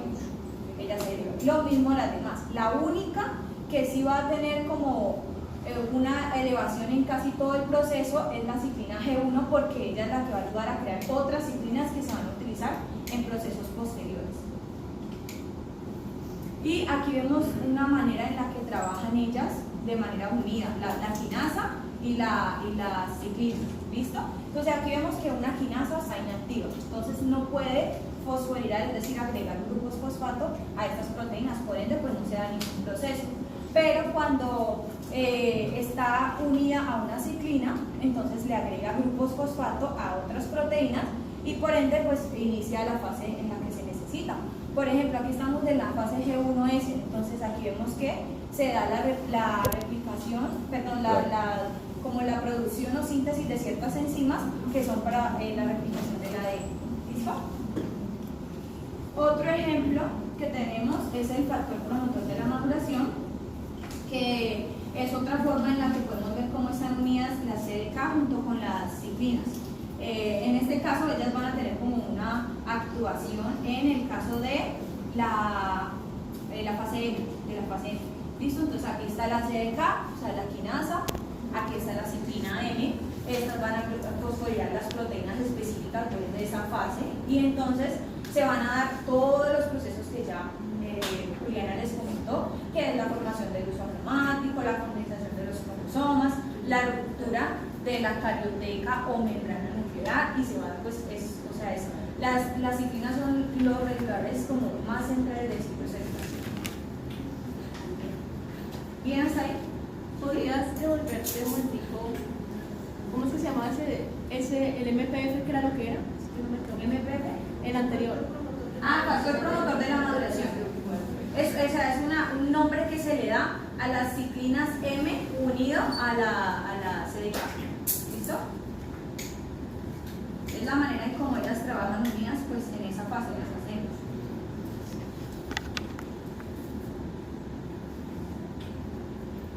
Y bueno, ahora tenemos otro complejo proteico que se llama complejo promotor de la anafase. ¿Listo? Entonces, ¿cómo se va a activar esto? Resulta que el factor promotor de la maduración va a provocar como su propia destrucción. ¿Cómo se destruye? Activa este complejo. ¿Para qué? Para que coja las ciclinas M y las mande al protosoma, que es como una papelera de reciclaje, y las destruye. ¿Listo? Entonces, lo que va a pasar es que cuando ya estas ciclinas de la fase M, que es de las que les habló Juliana, se destruyen, entonces lo que va a pasar es que otra vez esas dos celulitas que ya quedaron van a volver a entrar a su proceso de desarrollo, que es a la fase G1. ¿Listo? Y bueno, otro ejemplo que también tenemos es en la anafase precisamente. En la anafase, como Juliana les explicó, va a haber una disyunción de las cromátidas. ¿Sí? ¿Se acuerdan? Que el cromosoma es como una X y se divide así, como mayor que menor que algo así. Bueno, entonces este complejo lo que hace es que agrega una ubiquitina, esto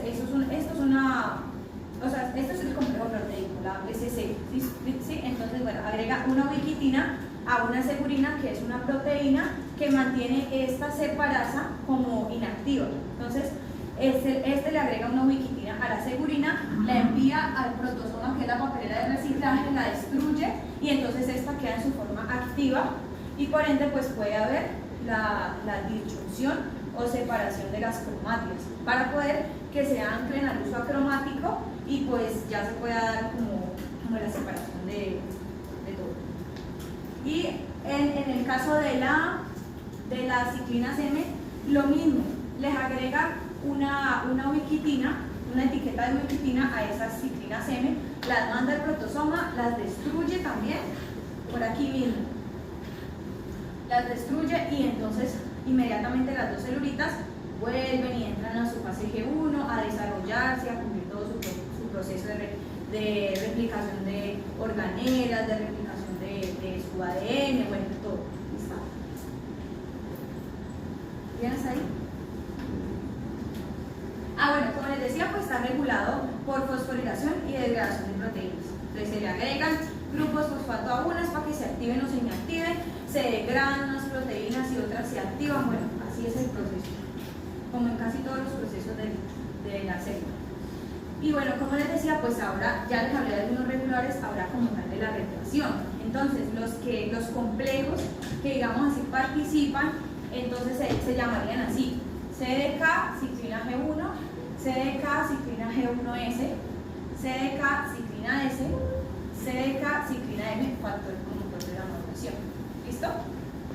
Entonces, en el caso de la CDK, ciclina G1, vamos a tener como la actuación pues, de la CDK4 y la CDK6 unidas ambas a una ciclina D.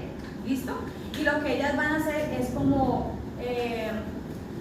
el periodo prereplicativo, entonces se van a duplicar ciertas proteínas y ciertas ciclinas que se van a utilizar en procesos posteriores. Las CDK ciclina G1S, aquí vamos a tener la duplicación de ciertas enzimas, ¿sí? De ciertas enzimas específicas. Y en el caso de la ciclina S, aquí vamos a tener la actuación de la CDK2 unida a una ciclina X, ¿listo? Y en el caso de la ciclina S vamos a tener la actuación de la CDK2 y una ciclina A, ¿vale? Ya este es el periodo de síntesis de la replicación del ADN y en el caso del factor promotor de la maduración vamos a tener la CDK1 unida a una ciclina B y es ahí donde se van a dar todos los procesos que ya les mostramos anteriormente, que es la formación del isoformático, la condensación de los cromosomas, la ruptura de la membrana nuclear, para que posteriormente pues, se dé la citocinesis, que es la separación del citoplasma.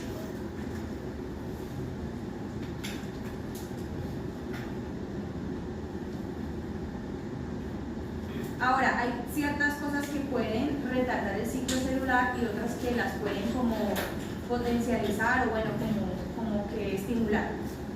¿Listo? En el caso de las que las pueden retardar, puede ser la falta de nutrientes, puede ser los cambios de temperatura o pH, puede ser la presencia de células contiguas, que son células que tienen una comunicación entre sí, pero entonces esta comunicación entre ellas es tan cercana que no les permite hacer su proceso de división de manera normal. ¿Listo? Y en el caso de las que estimulan, o sea, factores que pueden estimular, pueden ser hormonas, pueden ser factores de crecimiento, pueden ser mitógenos, que son como sustancias que se utilizan como ya a nivel de cultivos y cosas así para que estas pues puedan crecer. Y ahora les vamos a hablar acerca de los puntos de control del ciclo celular. Bueno, ahora vamos a seguir con los puntos del control del ciclo celular. ¿Para qué sirve? ¿De dónde viene? ¿Cómo se come? ¿Por qué están ahí?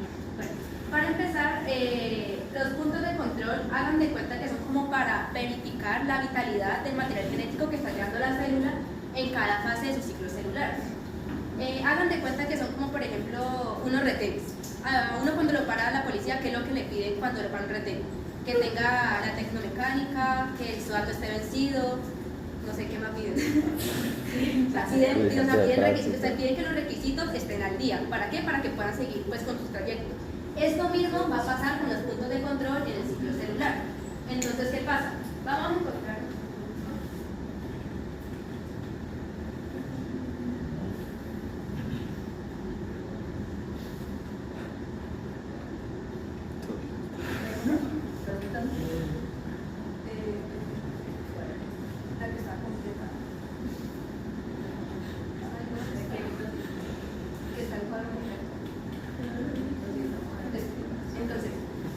Vamos a tener un punto de control en la transición de G1 a S, o sea, es decir, justo aquí cuando la célula ya está lista, o sea, ya pasó de la lista para pasar aquí para un punto de control. Igualmente nos vamos a encontrar con un punto de control cuando la célula va a entrar de la etapa, o sea, cuando sale de la G2 y va a entrar en la etapa M, pues como mejor conocida como la mitosis. Y nuestro tercer punto de control va a ser en la metafase mitótica, es decir, aquí va a haber un punto de control. Cuando la célula ya termina la metafase y quiere entrar en la fase. A ver si cuando le estamos.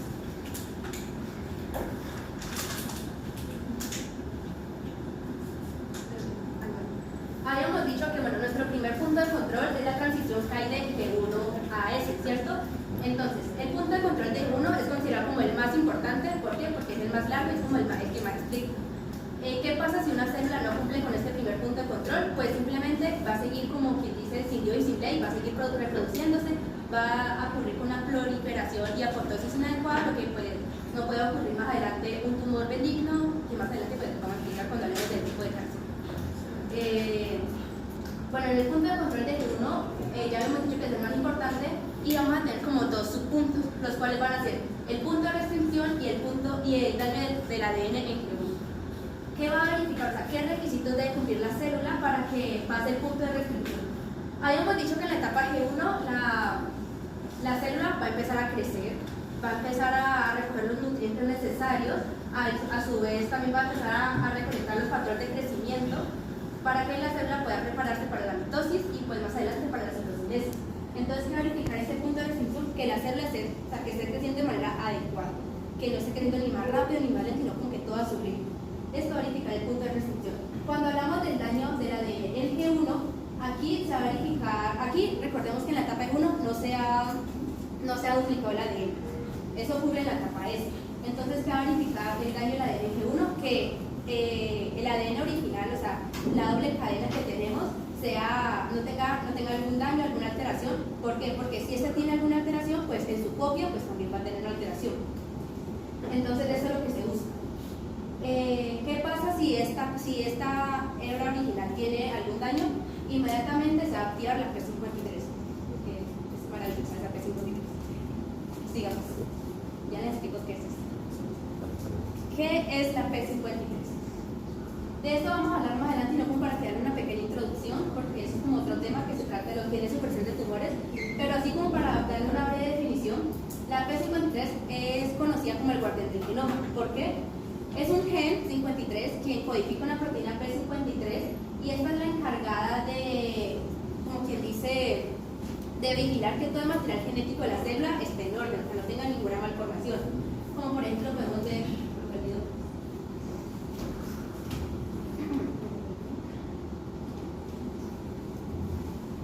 aquí podemos ver que la P53 está verificando todo el material genético y se encuentra con un daño. Entonces, ¿qué pasa?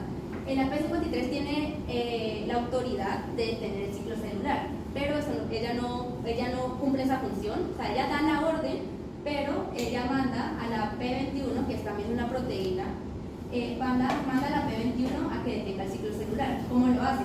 Ya hemos hablado que las CDKs y las ciclinas eran encargadas como de que el ciclo celular progresa, ¿cierto? O sea, y si no hay una interacción entre las CDKs y ciclinas, pues simplemente el ciclo celular no va a seguir con su trayecto. Entonces, ¿qué pasa? La P53 se da cuenta que hay un daño. Llama a la P21 y ella es la encargada de detener el ciclo celular. Y más adelante ya les explico qué va a pasar cuando se detiene el ciclo celular. Hay que tener en cuenta que la P53 está ubicado en el cromosoma 17, en el brazo corto, cuenta con 11 exones y es llamado 53 porque pesa aproximadamente 53 kilodaltons. Bueno, sigamos. Ahora nos vamos a encontrar con el punto de control del daño del ADN en este. Hay que tener en cuenta que siempre, o sea, el punto de control son tan estrictos que siempre van a verificar la calidad y la vitalidad del material genético que está llegando a la célula, que está en el ciclo celular. Entonces, ¿qué va a pasar en el punto de control del daño del ADN de este? Aquí se va a verificar la integridad y calidad de la duplicación del ADN. Recordemos que en la etapa S, que aquí ya surgió la duplicación del ADN. Entonces, aquí ¿qué va a pasar? Se va a verificar tanto la hebra original como la copia y se va a verificar que no tenga ningún daño y nuevamente, pues si tiene algún daño, pues se manda a la P53, P21 para que pues empiece con su proceso. Teniendo en cuenta que si hay un daño irreversible, la P53 tiene la capacidad de decirle a la célula, pues está muy mal, se va para apoptosis, ¿ya?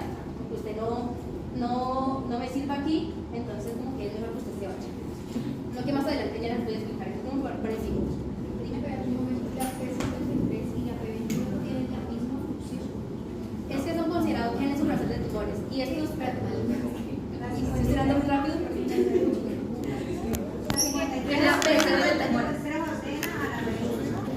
La P53 da la orden de activar la P21, quien tiene la capacidad, la jefe, la que revisa, pero la P53 también tiene un jefe, que más adelante. que las otras proteínas hagan el proceso. Entonces, digamos, tenemos Dice como que acá hay un daño, vaya a reparar. Vaya a La reparar. P21 que hace. tenemos la P53. La P53 se da cuenta que hay un daño, entonces como ella es la jefe, pues ella no va a hacer eso. Ella simplemente le va a decir, usted haga esto y lo otro, porque es la jefe. Entonces, ¿qué hace la P53? Va a mandar a activar, a codificar una proteína que se llama la P21 y esta sí tiene la capacidad de detener como tal el ciclo celular. O sea, esa tiene la capacidad de detener, esa tiene la capacidad de inhibir la interacción entre las cédicas y las ciclinas. ¿Por qué? Porque gracias a la cédica y las ciclinas pues, el ciclo celular puede seguir. Si hay una intervención entre la cédica y las ciclinas, pues simplemente el ciclo celular se detiene. Mientras el ciclo celular se detiene, el material genético que la P53 encontró averiado, pues este se puede reparar. Ya les explico eso más adelante si están confundidos. Bueno. Vamos con el punto de control en G2. Aquí nuevamente vamos a verificar la calidad del ADN, pero esta vez en la fase G2. Aquí se verifica que todo esté en orden porque recordemos que esta es la última fase de la interfase y aquí es donde vamos a entrar la mitosis. Entonces aquí nos vamos a encontrar con el punto de control del daño del ADN en G2 y el punto de control del ADN no duplicado. El punto de control del daño del ADN en G2 aquí verifica que tanto, nuevamente, que tanto la hebra original como la copia estén totalmente condicionadas para que puedan hacer una mitosis más adelante. Y en el punto de control del ADN no duplicado, este impide la progresión de la célula, es decir, o sea, que toda la síntesis se haya realizado. Que no, que me faltaron nucleótidos aquí, no, o sea, si usted no tiene toda su copia normal, no, simplemente no puede seguir para el proceso de la mitosis. Y eso se considera como ADN no duplicado, o sea, como incompleto. Entonces, ¿qué hace el punto de control de G2? Impide que un ADN incompleto siga con su trayecto. Sigamos. ¿Preguntas?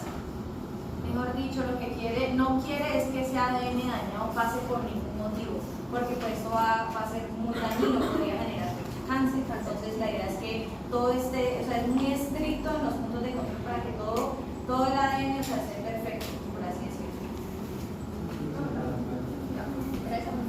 Ahora vamos a seguir con el punto de control. Ahora vamos a seguir con el punto de control M. Aquí es la transición que les dije de la metafase mitótica. Nos vamos a encontrar con dos subpuntos, los cuales van a ser el punto de control del armado, o sea, del uso mitótico, y el punto de control de la segregación de los cromosomas. Recordemos que segregación es igual a separación, es cuando se separan las cromáticas. Entonces, ¿qué pasa? El punto de control del armado del uso mitótico, recordemos que en la metafase ya los cromosomas se han condensado completamente. Entonces, ¿qué busca este punto? Que esos cromosomas ya estén acoplados y que son ubicados exactamente en la placa ecuatorial. Es decir, que el uso cromático haya logrado anclarse por medio del centrómero al cromosoma. Y si esto, pues, hay algún inconveniente con eso, pues simplemente no le da entrada a la fase, que es la siguiente fase de la metafase. Tenemos también el punto de control de la segregación de los cromosomas. Y este impide que, digamos, ya acabamos la telofase, o sea, ya acabamos la cariocinesis, pero si hay algún daño en este, pues simplemente la célula no puede seguir con su proceso de la citocinesis. Es decir, si tenemos la célula así, digamos que es el centriolo y los cromosomas aquí, perdón, el uso cromático aquí. Y estas son las cromátidas. Pero si hay alguna cromática que se quedó con alguna partecita del cromosoma que no le de otra cromática que no le pertenece, pues simplemente este punto de control no la deja pasar. O sea, esa célula hasta que no se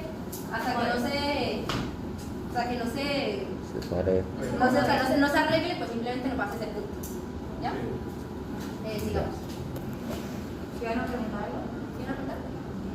De hecho, por eso más adelante, cuando ustedes vean la clase de genética, cuando comienzan a ver por qué falta un pedazo de un cromosoma, aumentó uno, hay una trisomía y comienzan a entender. Por eso es que esto es muy importante esta clase, porque ustedes luego van a tener que volver aquí a entender por qué está pasando eso, cómo se saltaron los controles, si estamos hablando todo el tiempo de que esto es supremamente controlado, pero miren que no siempre pasa eso. Para separar ese pedazo de cromosoma. Dime, o sea, ¿qué proceso se lleva para separar ese pedazo de cromosoma? Olga, ¿es lo mismo? O sea, ¿se qué? No, ahí ya hay una segregación. Luego lo que ya está explicando es que debe haber un proceso de reparación. Es decir, no hay proceso de reparación, esa célula no sigue.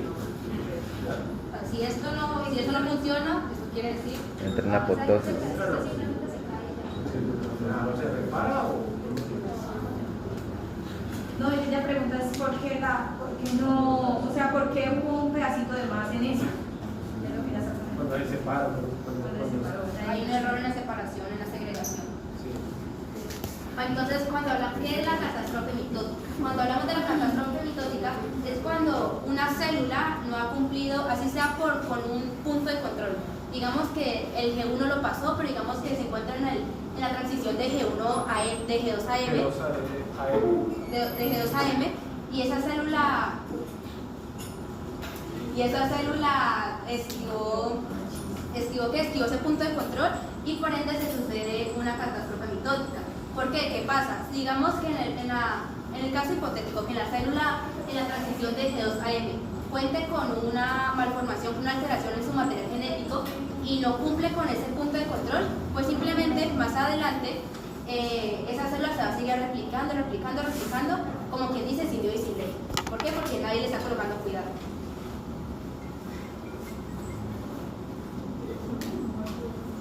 Bienvenidos a los genes supresores de tumores. ¿Qué son los genes supresores de tumores? Aquí, como podemos ver, es una lista muy extensa, y coloqué como los más relevantes, pero aquí los que están en rojo son los que vamos a mencionar en la exposición, los cuales van a ser por odio, vamos a mencionar la P53, la PRCA1, la retinoblastoma, el PRCA2 y PHL. Esto no quiere decir que son tan importantes, no que como pues por el tiempo vamos a mencionar solo estos. Igual pues tengo una lista de un documento que me parece muy bueno, si quieres pues yo los puedo mandar por el grupo para que hagan su función de recordando que esos genes supresores de tumores todos tienen el mismo objetivo, evitar un tumor. ¿Y qué es un tumor? Cuando se generan muchas células adicionales en una zona del cuerpo o en una zona del órgano. Dígame. Entonces, los genes supresores de tumores son clave ¿para qué? Para la regulación de la transcripción, para la reparación del ADN, la comunicación de célula en célula, porque hay que recordar que sí o sí una célula debe tener comunicación con la otra para que surja su ciclo celular, y para evitar una proliferación, o sea, una reproducción y una apoptosis inadecuada, que más adelante pues puede ser consecuencia de un tumor. Antes de seguir con los genes supresores de tumores, vamos a definir dos términos, los cuales van a ser los protocongenes y los oncogenes. ¿Qué son los protocongenes? Son como los genes buenos que aportan y ayudan a la división celular y a su misma después la apoptosis. ¿Y qué son los oncogenes? Estos, cuando los protocongenes surgen alguna alteración o alguna modificación, se van a convertir inmediatamente en oncogenes. Oncogenes van a afectar el ciclo celular. ¿Por qué? Porque ellos van a tener la capacidad de mutar. O sea, van a ser como la mala influencia de la otra célula. Entonces, ¿qué pasa? Los protocongenes, imaginemos que todos, o sea, el ciclo celular es como una fábrica, es como una empresa. Entonces, digamos, por acá arriba está el ciclo celular haciendo su fase G1, S, mitosis, y por acá abajo están los protocongenes. Entonces, esos protocongenes le envían estímulos positivos diciéndole al ciclo celular que todo está en orden, y por ende, pues la célula puede seguirse reproduciendo. ¿Ya? O sea, los protocongenes sí o sí necesitan de un estímulo positivo, o sea, una señal para que el ciclo celular pueda seguir de manera, pues, con una proliferación adecuada, que todo esté en orden. Cuando hablamos de los oncogenes, estos no necesitan ningún estímulo para proliferarse. O sea, esto no necesita, no, se está bien, está mal para reproducirse. Simplemente son como todo rebelde. O sea, simplemente empiezan a reproducirse, como hasta formar, pues más adelante, un cáncer, en el peor de los casos. Digamos. Una preguntita, ¿por qué dicen genes buenos como tal? O sea, sí ayudan, pero no ayudan, aportan cosas buenas al proceso de visión, pero no lo hacen a la vez, ¿o no entienden? No, sí, o sea, los protocongenes son los buenos, son genes buenos que son encargados de mandar señales positivas, estímulos positivos al ciclo celular para que la célula pueda seguirse reproduciendo. Pero, ¿qué pasa? Cuando ese protocongen se altera, o sea, tiene una modificación en su material genético, se convierte en un oncogen, o sea, todo lo contrario al protocongen. Pero si el protocongen muta, puede volverse un oncogen. Esta es la forma mutada. Ajá. Y ahí es donde viene el problema. Porque ya induce como al cáncer. ¿Y cómo muta? ¿Cómo Ya el les voy- protocolo? Ya les voy a explicar eso. Ok. Sigamos. Muchas Perdón, ¿cómo muta? Pasa y acontece que nosotros le habíamos dicho que nosotros tenemos nosotros tenemos dos copias, ¿cierto? Digamos, entonces, tenemos, esta es la hebra mamá y esta es la copia de la hebra que se realiza en la síntesis y esta es la hebra del papá y esta es su copia, ¿cierto? Es decir, tenemos 4 genes. Entonces, ¿qué pasa? Para que un protocogen mute, o sea, perdón, para que un oncogen pues se active, se necesita que solamente uno de esos cuatro genes se altere. Digamos que este gen se alteró, entonces ya este inmediatamente se va a convertir en un oncogen, ¿cierto?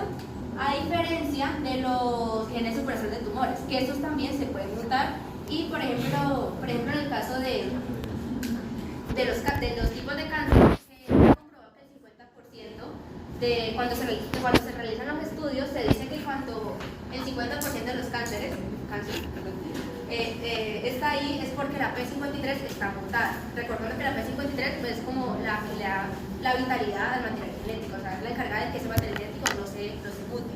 Entonces, ¿qué pasa? Para que un gen supresor de tumor se mute, se necesita que estos 4 genes estén mutados. ¿Ya? Se necesita que estos estén malos. ¿Qué pasa si simplemente uno de ellos está malo? El gen supresor de tumor puede seguir cumpliendo con su función normal. Esto pues lo relacionamos con el ejemplo del freno en un carro. Digamos que estamos en el carro normal y queremos frenar. Y nos encontramos con que el freno del carro no quiso, o sea, no nos funcionó. ¿Qué hacemos inmediatamente? Cogemos el freno de emergencia y al final pues el carro va a frenar, ¿cierto? O sea, el carro va a cumplir con la función de frenar. Eso mismo va a ocurrir aquí. Si un gen nos falla, tenemos la otra que nos va a dar como la salvación de que el gen siga funcionando y no pues se nos vuelva a fallar, no daña. ¿Alguna pregunta? Por eso P53 es uno de los biomarcadores que se utiliza cuando está estudiando cáncer. Te manda a medir P53, a ver qué está pasando. Y ya sabe por qué lo va a medir, lo que ya están explicando. Entonces, si el P53 es alterado es porque tiene cáncer. ¿En qué Pues, porcentaje? no, el 50%, entre el 50 y 60% Escucha el de porcentaje. cáncer. O sea, son las estadísticas. El hecho que salga, te lo confirma, el hecho que no salga. Y además No quiere existe decir- un síndrome que también tiene P53 Ah. mutado.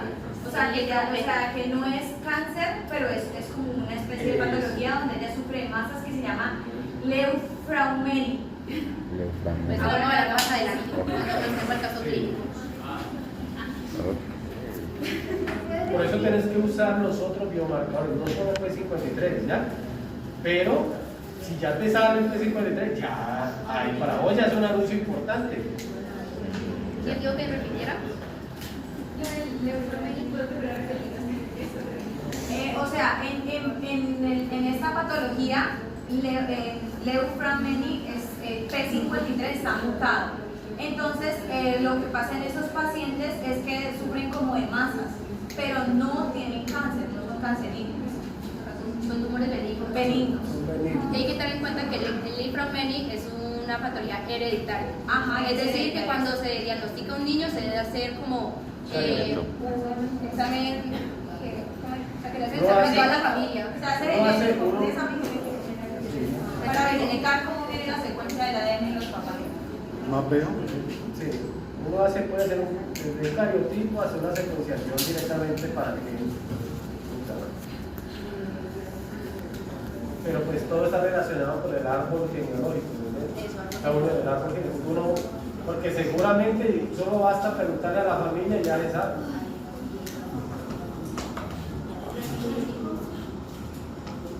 Bueno, aquí podemos mencionar, para que nos quede más claro lo de la P53, tenemos un ejemplo. O sea, digamos que el aula de clase es la célula. Yo soy la P53 y ustedes son el material genético, o sea, ustedes son fragmentos de material genético. Entonces, ¿qué hace la P53? Digamos que yo empiezo a verificar. yo empiezo a verificar todo el material genético. Digamos, usted está bien, usted está bien, usted está bien, usted está bien, pero usted presenta una malformación en su presenta una alteración en su material genético. Entonces, pero en el caso... No, pero entonces tenemos la P53. Usted me presenta una alteración. O sea, usted me lo tengo que hacer. O sea, yo me lo acerco y le digo, vea, usted presenta una malformación. En el caso hipotético que sea un daño reparable, le digo, le doy la oportunidad de que usted tenga la posibilidad de repararse, y mientras usted hace eso, yo llamo a la P21, quien me va a codificar para que la CDK y las ciclinas pues no interactúen y por ende pues el ciclo celular se detenga. Entonces mientras yo detengo el ciclo celular, usted me hace el favor y se me acomoda, ¿ya? A como sea, pero se me acomoda. En el peor de los casos, cuando es un daño irreversible, entonces yo lo examino y le digo, no, usted ya, eso no lo arregla ni la mamá de Tarzán. Entonces lo que yo hago es decirle, usted se me va inmediatamente a la apoptosis. Yo tengo la capacidad de inducirte a la apoptosis. ¿Ya? ¿Les quedó claro? Uy, chido. Hoy justo yo no soy el malo, ¿no? Bueno, este con P53. Ahora vamos a seguir con otro gen supresor de tumores que es conocido como el gen RB. ¿Por qué? Porque llamado el gen retinoblastoma. El gen retinoblastoma está ubicado en el cromosoma 13 y cuenta con 27 exones. ¿Por qué se llama gen retinoblastoma? Porque la primera vez que se identificó fue específicamente pues, en un cáncer en la retina del ojo. Normalmente este va a interactuar en la etapa G1, que es recordando como la más importante, la más larga, los puntos de control. Me creo que ha sido. Este va a interactuar en la etapa G1. Entonces tenemos aquí, hay que recordar que un gen no se puede expresar sin que un factor de transcripción se una a él. ¿Ya? O sea, si un gen está solo, simplemente, o sea, él no puede hacer nada, necesita que un factor de transcripción se una a él.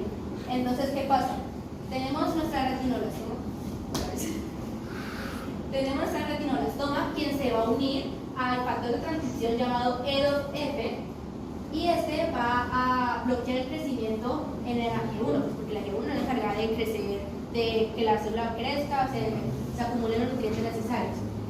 Entonces, ¿qué pasa? Para que la célula pueda pasar ese punto de control, se necesita que la interacción entre la CDK y la ciclina suelten al E2F de la retinoblastoma.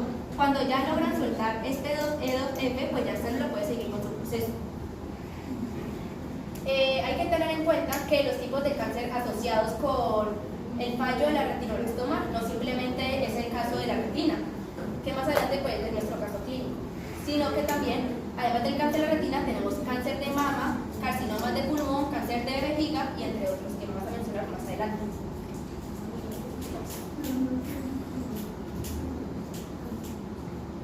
Bueno, ya mencionamos la P53, ya mencionamos la retinoblastoma, ahora vamos a mencionar el gen BRCA. El gen BRCA, cuando las células carecen de este gen, del BRCA, vamos a tener que nuestro cromosoma, va a empezar a sufrir de rupturas, como de grietas en su material genético, la ruptura cromosómica se llama. Van a ocurrir las aneuploidías. ¿Qué son las aneuploidías? Recordemos que son cuando surgen más o menos cromosomas de lo normal. ¿Ya? Entonces digamos que aquí hay una trisomía, esto se conoce como una aneuploidía. No está permitido. Y también niveles excesivos de centrosoma. O sea, no, el centrosoma recordemos que es este. Entonces imagínense si tenemos un centrosoma aquí, aquí, aquí y aquí. Cuando vamos a separarlo en la fase de la mitosis, ¿por dónde va a coger? O sea, ¿por dónde se va a separar si tiene varios centrómeros? Varios centrosomas. Muy difícil. En el caso del gen o sea, en el caso de los BRCA, en el caso de los genes BRCA1, este es el encargado de tener una reparación del ADN y una regulación de la expresión de genes.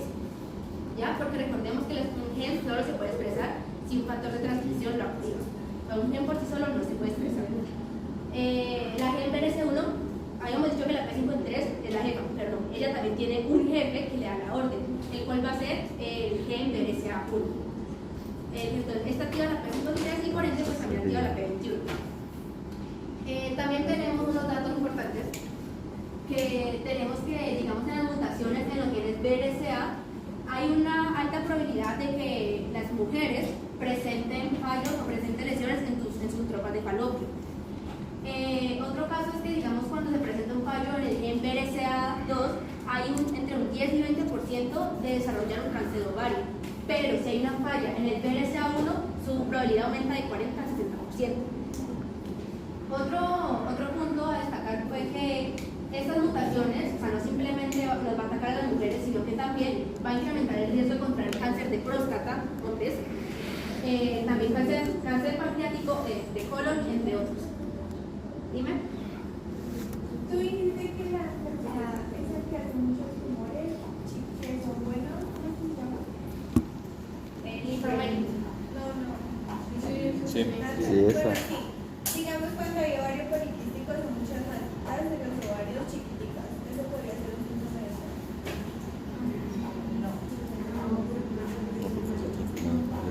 Sí, eso sería otra cosa. Eso se llama ovario poliquístico. Aquí es lo mismo. Que sí podría ser En un teoría síntoma sí, de pero eso. ya no sabemos. No, Pero no. son muchas manitas. Sí, pero sí, igual hay otros síndromes que también generan masas y no necesitan necesariamente el mismo síndrome. Porque para clasificarlo hay otras características, desde el punto de vista molecular, genético, hasta la localización, donde está ahí. Sí, diferente. Sí, o sea, hay varios criterios para clasificar. Ahora, ya después de mencionar esos, también tenemos otros supresores de tumores que pues no vamos a hacer como tanta énfasis en ellos, pero igual yo les voy a marcar la lista de las funciones de los genes supresores por el grupo. Entonces tenemos el gen BAT, que yo creo casi segura que lo escuchamos en la apoptosis porque es el encargado de inducir a la célula apoptosis. También tenemos la trombosporina 1 o en su abreviatura TSP1, que es el inhibidor de la angiogénesis. ¿Qué es la angiogénesis? La creación de nuevos vasos sanguíneos, que en el caso del cáncer pues juega como que a su favor y por eso el cáncer puede regarse por todo el cuerpo, gracias a la angiogénesis. Eso lo explica más adelante mi compañero. Y también tenemos el VHL, que... No tanto que por eso se riega por todo el cuerpo, sino que más bien que a partir del proceso angiogénico se nutre la masa tumoral y es decir, en el momento que aumenta la angiogénesis, lo que puede ayudar a la metástasis es la vascularización del tumor, que en ese caso podría facilitar la salida de una célula tumoral a otro sitio, por el proceso de vascularización, altamente vascularizado. Y también tenemos VHL, que también es un supresor de tumores, pero ¿qué pasa? Cuando este muta, surge el síndrome von Hippel-Lindau, que también es parecido al síndrome Li-Fraumeni porque también empiezan a surgir como masitas por todo el cuerpo de tumores benignos.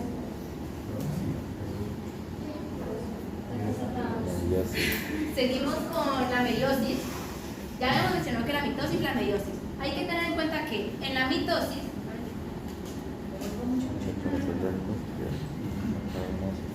ya habíamos dicho que en la mitosis surge en células somáticas, es decir, en células corporales de todo el cuerpo.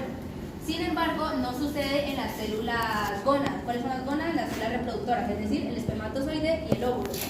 Entonces, hay una diferencia entre la mitosis y la meiosis. En la mitosis ya hemos dicho que las células son diploides porque van a tener la misma carga cromosómica tanto la madre como la hija.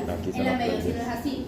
En la meiosis vamos a encontrar que es un proceso de división celular por el cual una célula diploide, una de 46 cromosomas, va a originar 4 células haploides, es decir, con la mitad del material genético.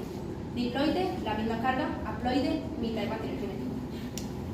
Esta meiosis se caracteriza por ser una división reduccional, es decir, que las células hijas solo tendrán pues, la mitad de la carga cromosómica de la madre. Y pues ya hemos dicho que se da solamente en células gónadas. Los objetivos de la meiosis es reducir el número de cromosomas, ya les explico más adelante por qué. Aquí sucede un intercambio del material genético entre cromosomas homólogos. ¿Qué son los cromosomas homólogos? Es como el par del cromosoma tanto materno como el paterno, que van a tener la función pues, de la reproducción sexual de la célula. Y vamos a tener, o sea, la meiosis tiene como objetivo, es muy importante recordar que tiene la variabilidad genética. ¿Por qué es importante la variedad genética? Porque gracias a la variedad genética nosotros no nos parecemos al 100% de nuestros padres, simplemente tenemos como que rasgos parecidos, pero no somos 100% iguales a ellos. ¿Por qué? Porque en la meiosis va a haber un intercambio de fragmentos de cromosomas, que ya les digo. Sigamos. Entonces, ¿qué pasa? En la mitosis habíamos dicho que su proceso se da en una sola etapa. La meiosis se da en dos, el cual va a ser meiosis 1 y meiosis 2. En la meiosis 1 eso es muy parecido a la mitosis, solo que pues como que tiene sus diferencias, pero son muy mínimas. En la meiosis 1 vamos a tener profase 1, metafase 1, anafase 1, telofase 1. Todo esto va a ser igual como es de la mitosis, simplemente que en la profase 1 vamos a tener un proceso de leptonema, cigonema, paquinema, dipronema y diacénesis. Y una nefmotenia, pues para que se lo aprendan así en orden, es le sigo a Paquita día a día. ¿Por qué esa? Porque le de leptonema, sigo, cigonema, paqui de paquinema, di de dipronema y dia de diacénesis. Le sigo a Paquita día a día. En la meiosis 2 vamos a encontrar pura metafase 2, anafase 2 y telofase 2. Ah, lo mismo. Sí.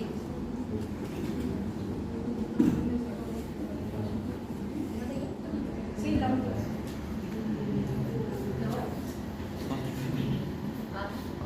Ya, ¿lo vio?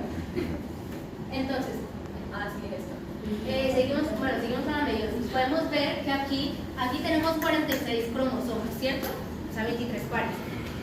Va a ocurrir que la meiosis 1 se caracteriza por ser una división reduccional, es decir, su carga cromosómica se va a reducir hasta la mitad. Y por eso estas células van a tener simplemente la mitad del material genético. Pero entonces, ¿qué pasa? Estas células no se van a quedar quietas y también se van a empezar a dividir. Pero eso no quiere decir que entonces, como esto se redujo su material genético, entre esas también. No. Aquí, digamos, tenemos 23 cromosomas y aquí igual también tenemos 23 cromosomas. Por eso se le conoce como una división ecuacional, como la mitosis. Y se le conoce como células haploides, pues, ¿por qué? Porque tenemos la mitad de la carga cromosómica. O sea, simplemente, como habíamos dicho al principio, de una célula diploide van a surgir 4 células haploides.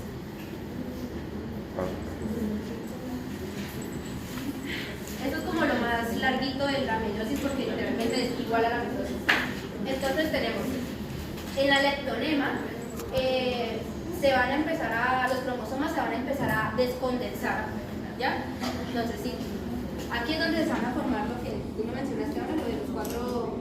Los cromatídeos. Entonces tenemos aquí los cromosomas, ¿cierto?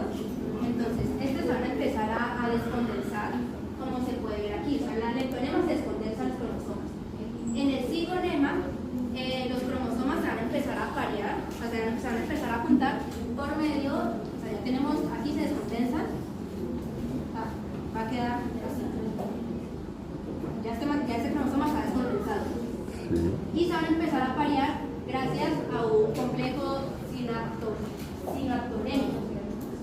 ¿Qué es un complejo sinaptonémico? Es como digamos, son como unas barreras, las de aquí, que van a ayudar a que estos cromosomas se apareen, o sea, se junten. Entonces aquí a esto se le conoce ya como unas tetras. ¿Unas qué? Tetras, de aquí. Tetras. O también conocidas como bivalentes. ¿Por qué Tetradas. bivalentes? Porque se han juntado 2 cromosomas homólogos. Seguimos con la paquinema. Aquí es donde habíamos dicho donde surge la variabilidad genética. Aquí es donde surge el entrecruzamiento cromosómico, mejor conocido como crossover. Como podemos ver, tenemos nuestro cromosoma aquí, ¿cierto? Estos cromosomas de acá se van a empezar a juntar, y van a intercambiar su material genético. O sea, ya no quedan totalmente iguales como estaban al principio. Después de ahí vamos a seguir con la dipronema. En la dipronema, estos cromosomas se van a separar, pero se van a mantener unidos por gracias a los quiasmas. ¿Qué son los quiasmas? Los quiasmas son los puntos por donde exactamente se compartieron material genético. O sea, es decir, si aquí se compartió material genético, pues aquí va a haber un quiasma. Aquí va a haber un quiasma. ¿Claro? Y en el último tenemos nuestra diacénesis, que es como aquí continúa el proceso de separación. Aquí ocurre una máxima condensación los centriolos aparecen y pues lo mismo como surge en la profase de la mitosis. Seguimos nuestro proceso. O sea, esa profase 1 simplemente se da como para intercambiar el material genético de las células, de los cromosomas. Bueno. Sí. En nuestro resultado final nos vamos a encontrar con tétradas. Esas tétradas son cromátidas no hermanas. ¿Por qué no hermanas? Porque sus cromosomas son diferentes, sus cromátidas son diferentes. Y están unidos por quiasmas. Quiasmas son esos puntos aquí. Ya, sigamos. Aquí como para explicarle, ya tenemos que meiosis 1 y meiosis 2. En la meiosis 1 pues ya pasamos por la profase. Aquí en la metafase 1 vamos a encontrarnos con una carga cromosómica de 46 cromosomas cada uno, aquí y aquí. Es que lo explico así como muy rápido porque literalmente es igual a la mitosis. Entonces tenemos la anafase 1, que es donde estos cromosomas homólogos se han separado. Entonces 23 cromosomas se van para acá y 23 cromosomas se van para acá. Y aquí es donde ocurre nuestra división reduccional. ¿Ya? O sea, ya se disminuyó la carga cromosómica. Aquí en nuestra telofase 1, aquí esta célula que más adelante se va a separar, pues simplemente va a tener 23 cromosomas aquí y 23 cromosomas acá.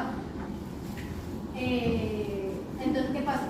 Con esta misma carga, estas células no se van a quedar quietas y no se van a empezar a dividir nuevamente. Y esto se le conoce como la meiosis 2. Aquí recordar que estas células van a tener la misma carga cromosómica que sus hijas. O sea, que no porque esta tenga 23, entonces va a tener menos, ¿no? Simplemente va a tener la misma carga cromosómica. Y aquí va a ocurrir lo mismo en la mitosis, muchachos. O sea, esta célula aquí va a desintegrar su carioteca, se van a empezar a crear isocromáticos, se descondensa la cromátina. O sea, todo lo que pasa en la mitosis va a ocurrir aquí. Simplemente que, o sea, tanto como ocurrió arriba, va a ocurrir abajo porque tuvimos 2 células hijas acá. Y vamos a tener resultado de 4 células hijas. ¿Por qué esto tiene 23 cromosomas y no 46? Porque hay que tener en cuenta que estas son células reproductoras, es decir, espermatozoide y óvulo. Entonces, si miran donde, digamos, el espermatozoide tuviera 46 cromosomas y al juntarte con el óvulo 46 cromosomas, pues, o sea, si tan solo con un cromosoma además ocurre, digamos, síndrome de Down, imagínense con 46 aquí, 46 acá y juntando. No, ¿cuál es el consumo importante de la meiosis? Ya, por eso lo ya como meiosis. Ahora ya, eso es una diferencia, recordando que la mitosis se realiza en células corporales, o sea, en todas las células del cuerpo, a diferencia de las células gónadas, que son nuestras células reproductoras. Ya habíamos dicho que en la mitosis la misma carga cromosómica y se realiza en una sola etapa, la meiosis en 2 etapas y ocurre una división reduccional del material genético. Y se realiza en células madres. Ya, no voy a más. Listo, 10 minuticos y seguimos. Es un proceso mucho más rápido. Y este es un proceso de reproducción asexual, ¿ya? Y a nivel bioquímico, pues obviamente es mucho más complejo la célula eucariota, porque pues tiene muchísimos más, digamos que incidencia de ciertas enzimas, proteínas, tiene más etapas, que ustedes ya lo vieron en el caso de toda la mitosis, es un proceso muy largo. Y obviamente dependiendo del tipo de célula, asimismo va a ser la forma de división. Entonces tenemos 5 tipos de división, que es la regular, la tipo ameba, longitudinal, transversal y la oblicua. ¿Listo? Entonces se las voy a ir explicando rápidamente cada una. Lo que es la regular es una una división, por así decirlo, de manera simétrica. De una célula mamá salen 2 células hijas exactamente iguales. ¿Listo? En todo su proceso la división va a ser totalmente igual, simétricas.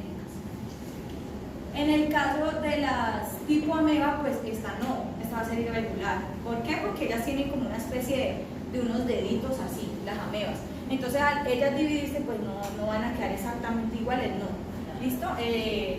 Por eso, pues mira, aquí se muestra como el ejemplo está la célula original, es como perpendicular con respecto al eje del uso que se forma en estos 2 laditos, y finalmente pues no van a quedar exactamente iguales porque como tienen estos deditos, pues ellas van a quedar como raras, muy regulares. ¿Listo? Esto ocurre en el caso de las amebas, por eso se llama tipo ameba.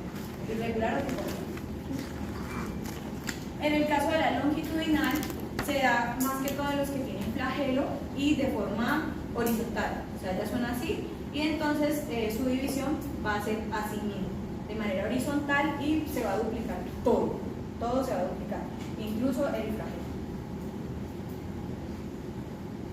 En el caso de la transversal, es como una especie de división fusiforme, así, como así. Entonces, esto ocurre más que todo como en los cilios, ¿listo? Entonces, esa es la transversal, porque es así.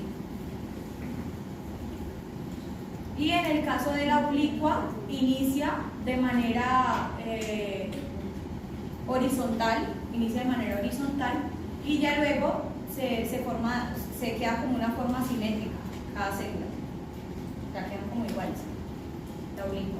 Y aquí pues hay un videito de cómo es la rapidez con la que ellas se van reproduciendo. O sea, es súper rápido. Ahí hay una similitud, pero pues más o menos así. Las bacterias. Hay otros tipos de reproducción asexual, y en este caso tenemos, por lo menos en el caso de la fragmentación, yo coloqué aquí, o bueno, nosotros colocamos aquí la estrellita de mar, que lo que ella hace es que digamos que ella como que se corta un pedacito, y es tanto ella como el pedacito que ella liberó se va como a regenerar, ¿listo? Entonces, pero puede ser en uno o más individuos, ¿listo? Puede ser en uno o más individuos. En el caso de la gemación, es que saca como una prominencia de su cuerpo, y esta se puede cortar y tener vida independiente propia, o puede crear más prominencia y formar como una colonia, ¿listo? Es como que forma una yemita, o sea, del cuerpo de ella. Y en este caso tenemos el ejemplo de la hidra de agua, ¿listo? En el caso de la sporulación es lo que yo les estaba mencionando antes, de que una sola célula puede como que dividirse en múltiples. Listo, esto es muy delicado. O sea, nosotros cuando tratemos bacterias, de hongos y... O sea, que los hongos son muy importantes esta parte. ¿En los qué? En los hongos. Hongos, sí, eso iba a mencionar. En el caso es muy delicado. ¿Por qué? Porque puede ser que nosotros tratemos con un antibiótico, cierto medicamento, una patología, ¿sí? Una infección, lo que sea, un hongo, como sea. Pero entonces, ¿qué va a pasar? Que nosotros no damos por sentado estas esporitas que son como huevitos y que pueden dar como resultado la producción de más de estos bichos. Entonces, digamos que ellas son súper difíciles. ¿Por qué? Porque ellas en condiciones difíciles, o sea, si nosotros le colocamos un medicamento a un paciente y ellas pueden hacer como, ¿cómo se dice eso? Como pueden sobrevivir a las condiciones más hostiles, lo más difíciles, ¿sí? Y pueden hacer como resistencia. Y cuando ya tengan las condiciones adecuadas, van a formar su hongo y su bacteria y lo demás. Entonces, por eso, siempre que tratemos un paciente, no solo debemos tener en cuenta el hongo, la infección, sino también estas esporitas. ¿Listo? Ahora tenemos la partenogénesis, que era lo que el profe estaba hablando el otro día, que es que se crea un individuo a partir de células femeninas sin fecundar. Y pues yo aquí coloqué como un ejemplo como la abeja, sí, entonces colocamos como el ejemplo de la abejita. En el caso de las que son sin fecundar, la cría va a ser de 16 gametos, y en el caso de la que está fecundada va a ser con 32 gametos. ¿Listo? Ahora, el caso clínico de todo lo que Julián estaba hablando y hemos estado hablando. Nosotros escogimos evidentemente el cáncer porque pues, el cáncer es una enfermedad de división incontrolada, ¿sí? Cuando el ciclo celular no está regulado, hay una división incontrolada y pues genera mutaciones, y pues esto puede tener una incidencia en el cáncer, ¿listo? Y aparte de eso, pues esas mutaciones incluyen un cambio en el genoma, en la genética, en el material genético. Entonces, ¿qué pasa? Todo lo que ya Juliana les explicó, entonces se ve claramente en este cuadrito. ¿Qué pasa? Cuando P53, que es la encargada de verificar el daño en el ADN y de verificar que todo marche de manera correcta, entonces, ¿qué pasa? Cuando ella está normal, ella se une al ADN, ¿listo? Se une al ADN y si verifica un daño, entonces ella lo que va a hacer es que frena eso y le dice: usted se va y se acomoda, y si no se acomoda, la manda a apoptosis o a la senescencia, que es un envejecimiento deteriorado. Cuando P53 no está funcional, entonces no se puede como unir al ADN. Como no se une, entonces esta CDK-ciclina, dependiente de ciclina, lo que va a hacer es que sigue su ciclo celular como si nada. Este ADN engaña a todo el mundo, la telomerasa, mejor dicho, sigue, la telomerasa lo que hace es que cada vez que el telómero se corta, pues que se alargue, ¿listo? Entonces, si esta célula lo que hace es que engaña a todo el mundo, sigue su ciclo celular y comienza pues a dividirse.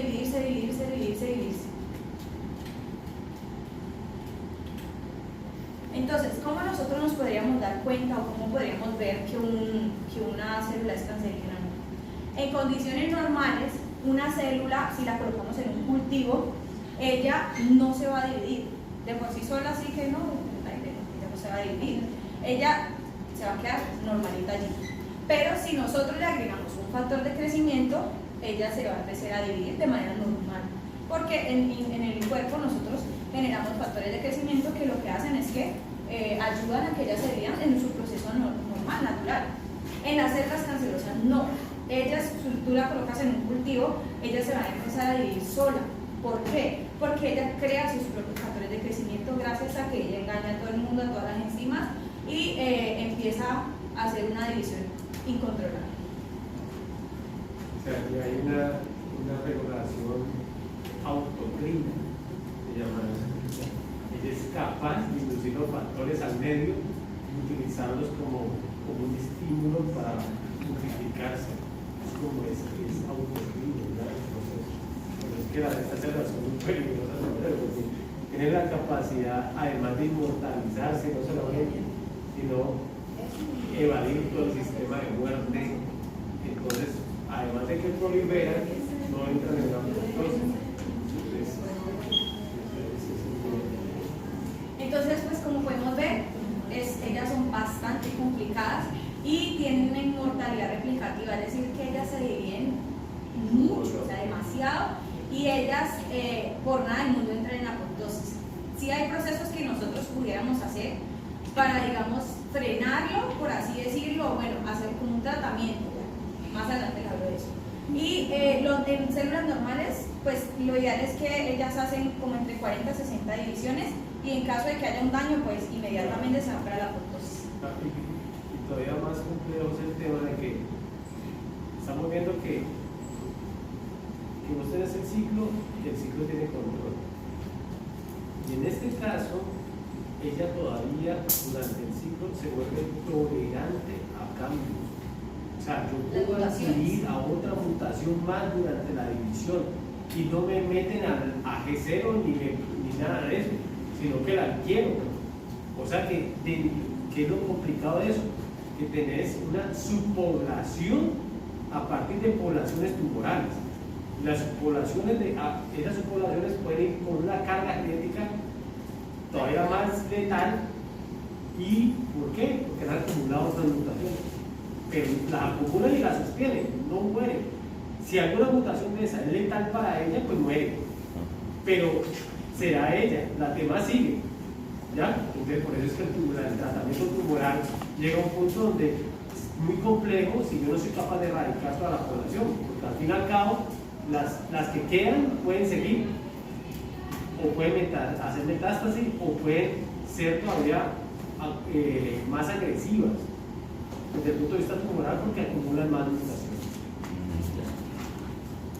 Eso no pasa en las células normales, no pasa, porque alguien la frena. Aquí no la frena nadie, después de que ya lograron, ya. Son súper complicadas. Y aquí está el ejemplo de lo que estás diciendo. Aquí está una célula con una primera mutación, con una segunda mutación, una tercera mutación y siguen esas mutaciones y entonces ella se vuelve resistente, mejor dicho, ya se vuelve súper, o sea, como por así decirlo, poderosa, muy poderosa, y ella tiene la capacidad de mejor dicho, de que todo el mundo haga lo que ella quiere, ¿listo? Y hay un proceso, bueno, cuando se diagnostica en las primeras etapas, pues todavía se puede tratar, ¿no? Se puede hacer lo que es la...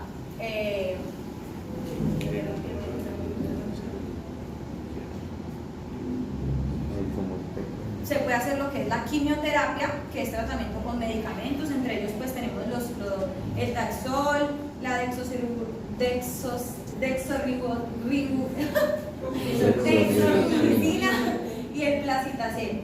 Entonces esos son medicamentos que se colocan vía intravenosa, y tenemos la radioterapia, que es con rayos gamma, y lo que hace es que trata en zonas específicas, pero digamos que cuando ya está en etapa 4, que es la metástasis, pues ya es un tema bastante complicado.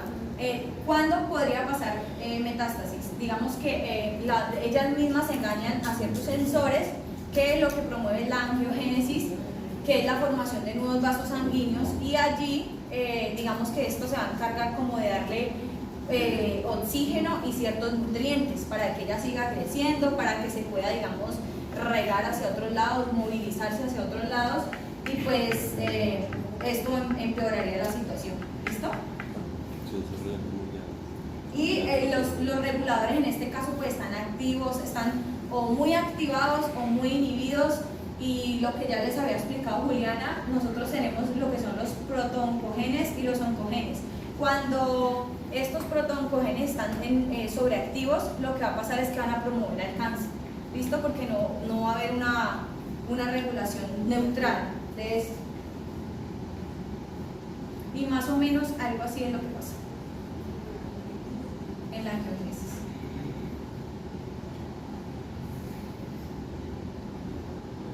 Y pues aquí está el ejemplo que les habló Juliana del cáncer retinoblastoma. Usualmente ocurre en niños, y empieza como con una plaquita, especie como una plaquita, opaca, y pues va perdiendo la visión, puede perder la visión, y si no se trata, debido a la angiogénesis, se puede pasar al otro giro. Y tenemos el síndrome de Li-Fraumeni, que era el que le estamos hablando ahora, que pues no es cáncer, pero sí la P53 está mutada, y digamos que comienza a desarrollar como masas anormales en el cuerpo, y es algo genético, ¿vale?